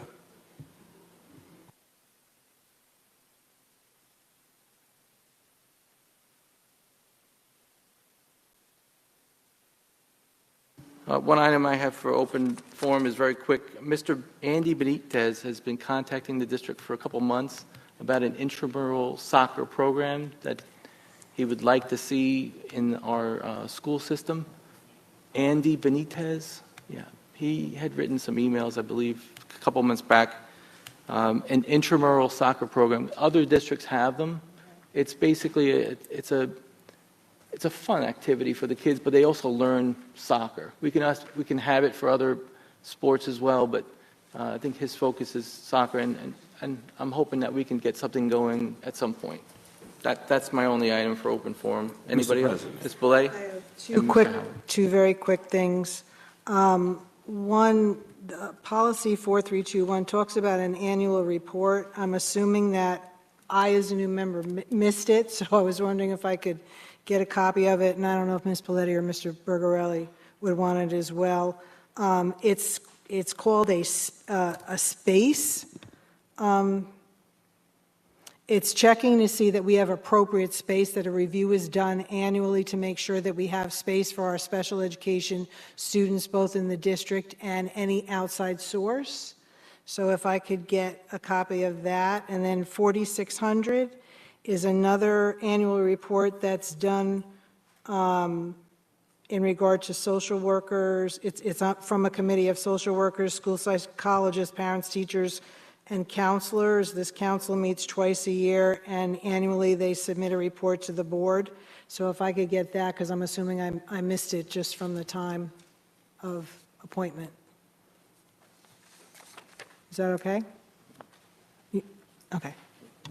Mr. Howard? Yes, so dovetailing on your comment in regards to intramural soccer, I think that we should have a discussion with our athletic director and talk about intramural soccer, intramural basketball, intramural flag football. And I say that to say this, that a lot of kids don't make the school teams, but they still like to play. They like to be engaged. And I think that an intramural program in basketball, along with the soccer, along with flag football, and also that it be opportunities for the girls also, because it's Title IX. We got to make sure we do what we do for the boys, we have to do for the girls. But I think the intramural idea is a great idea, and it'd be more inclusive and allow our kids to have fun, allow them to compete, and just to be a part of what we're doing in the district. Because unfortunately, when anybody in the audience who knows, well, I went to school so many years ago, but that's when we used to have South Junior High, North Junior High. We used to have the middle schools. We used to have middle school teams. We used to have a North Junior High freshman team, South Junior High freshman team. Now, when we combine, our freshman team is only 12 players. It used to be that 24 players were eligible to play. But with us combining and with not enough coaches available, we haven't been able to put modified teams at each of the schools. We're combining that also, I believe. So I think that we should definitely look into opportunities for intramurals for all the sports for the kids. It'll keep them engaged, and it's something that we really need. Any other items? Thank you. All right, so we'll move on to item 7.1 Policy Committee report. I don't think I have anything to add about policies. Item 8, Assistant Superintendent, Human Resources. Thank you, Mr. President. On the Human Resources agenda, I have items 8.1 through 8.12 for your consideration on tonight. Would any member like to separate an item? I'd like to separate out item number 8.2. 8.2. Any other items? Okay. Need a motion for items 8.1 through 8.12 minus 8.2. Motion.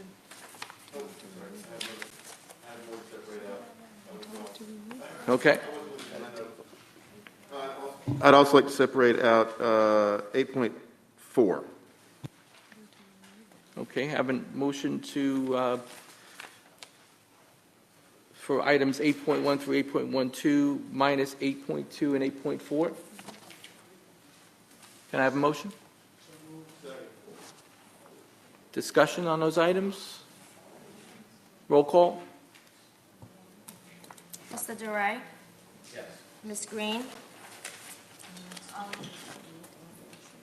Yes, but I also wanted to point something out. 8.11 and 8.12 are the same, so we're voting on the same thing twice. 8.11 and 8.12 are the same.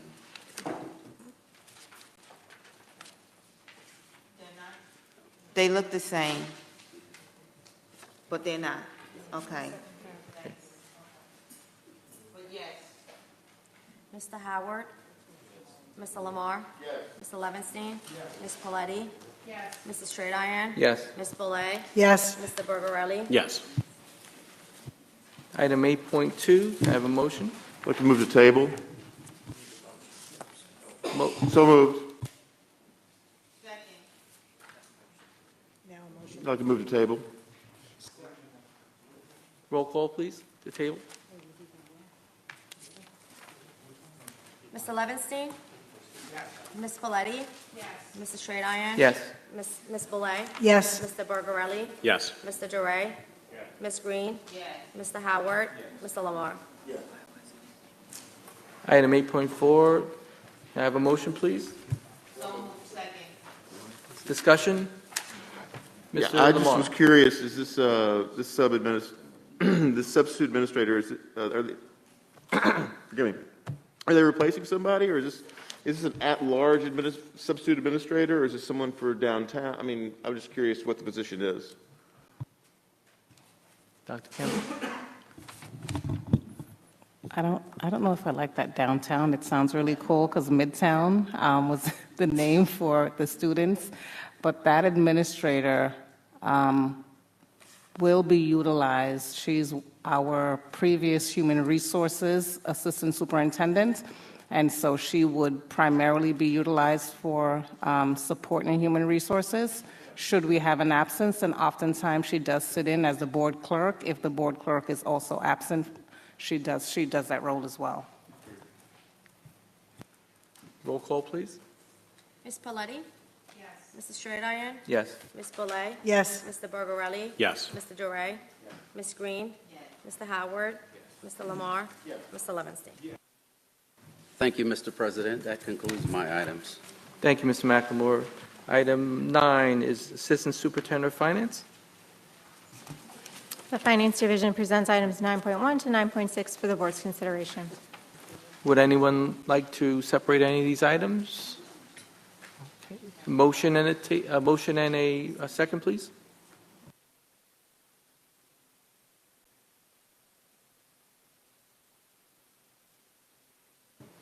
Any discussion? Roll call. Mr. Straight-Iron? Yes. Ms. Boulay? Yes. Mr. Bergarelli? Yes. Mr. DeRay? Ms. Green? Mr. Howard? Mr. Lamar? Mr. Levinstein? Ms. Paletti? That concludes my items.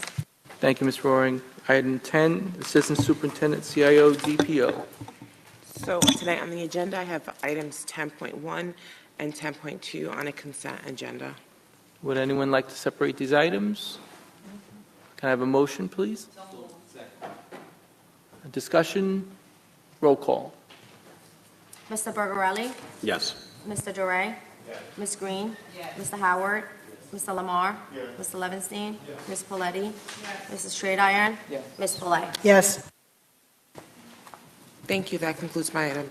Thank you, Ms. Peterson.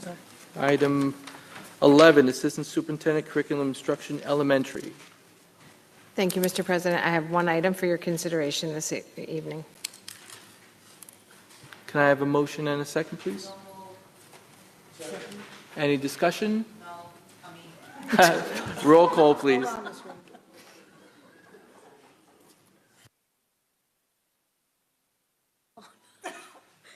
Ms. Green? Mr. Howard? Mr. Lamar? Mr. Levinstein? Ms. Paletti? Yes. Mrs. Straight-Iron? Yes. Ms. Pillay? Yes. Mr. Bergarelli? Yes. Mr. Duray? Thank you. That concludes my item. Thank you, Ms. Moriarty. Item 12, Assistant Superintendent Curriculum and Instruction Secondary. Thank you, Mr. President. I have two items for your consideration this evening. Would anyone like to separate any items? Mr. Lamar. 12.2. Can I have a motion and a second for 12.1, please? Discussion? Roll call? All in favor, say aye. Aye. Thank you. 12.2. Any opposed? Any opposed? For 12.1? Thank you. No. Item 12.2, I need a second and a motion. Any questions on this item? Yeah, I'm just concerned with this item. It sounds like a fine program, but I'm concerned that we're taking away work from our physical education teachers and paying consultants to do work that our PE teachers could certainly be qualified to do. Dr. Farrell, please. This program is not taking work away from any of our in-house staff. This is a highly specialized program that not only has an academic overlay and basis for it, but is designed to help students recognize the importance of academic endeavors in a healthy body, healthy mind. It focuses on what we might call adulting and self-reliance, and it also exposes our students to a physical activity at a level provided by semi-professional and European players of the sport who engage the students in all aspects to both improve their games and their self-awareness. This is not designed to be a long-term program or to supplant any of our in-house activities. I guess I'm just confused. Is it meant to be a learning opportunity, or is this a soccer clinic to help these kids get better at soccer? I'm sorry, I didn't understand. This is the clinic, is this program, is it a soccer? No, this is basketball. Oh, basketball, I'm sorry. So is the clinic is the goal here to achieve an educational goal or to be a clinic where they are going to improve their basketball game? It's a blended goal. The focus is on improving oneself and one's self-awareness and one's awareness of educational opportunities using basketball as the vehicle of the delivery.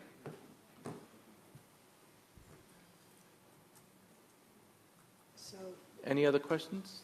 Ms. Boulay? I'm sorry, just to clarify, this is just for 4 days, 5 days, at a This- cost of $37,500?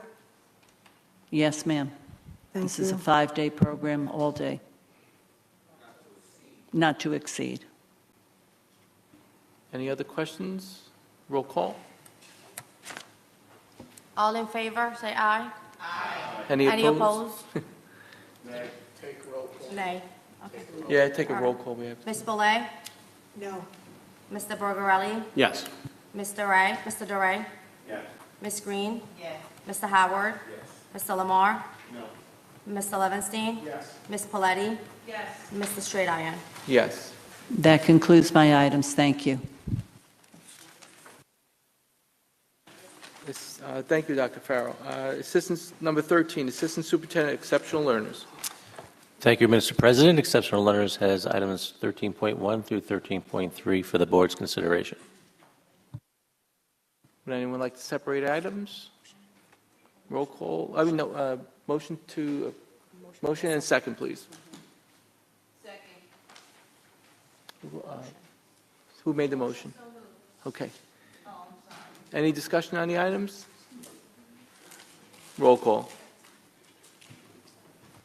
All in favor, say aye. Aye. Any opposed? Thank you. That concludes my items.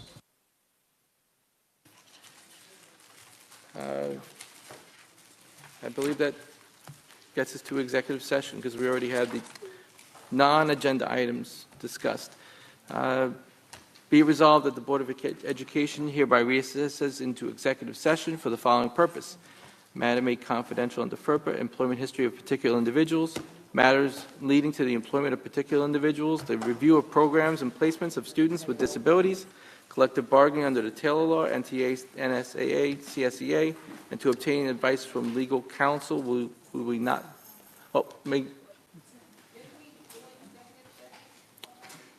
We have one item. Yeah. Need a motion and a second? So moved. We will not be doing business. All in favor, say aye.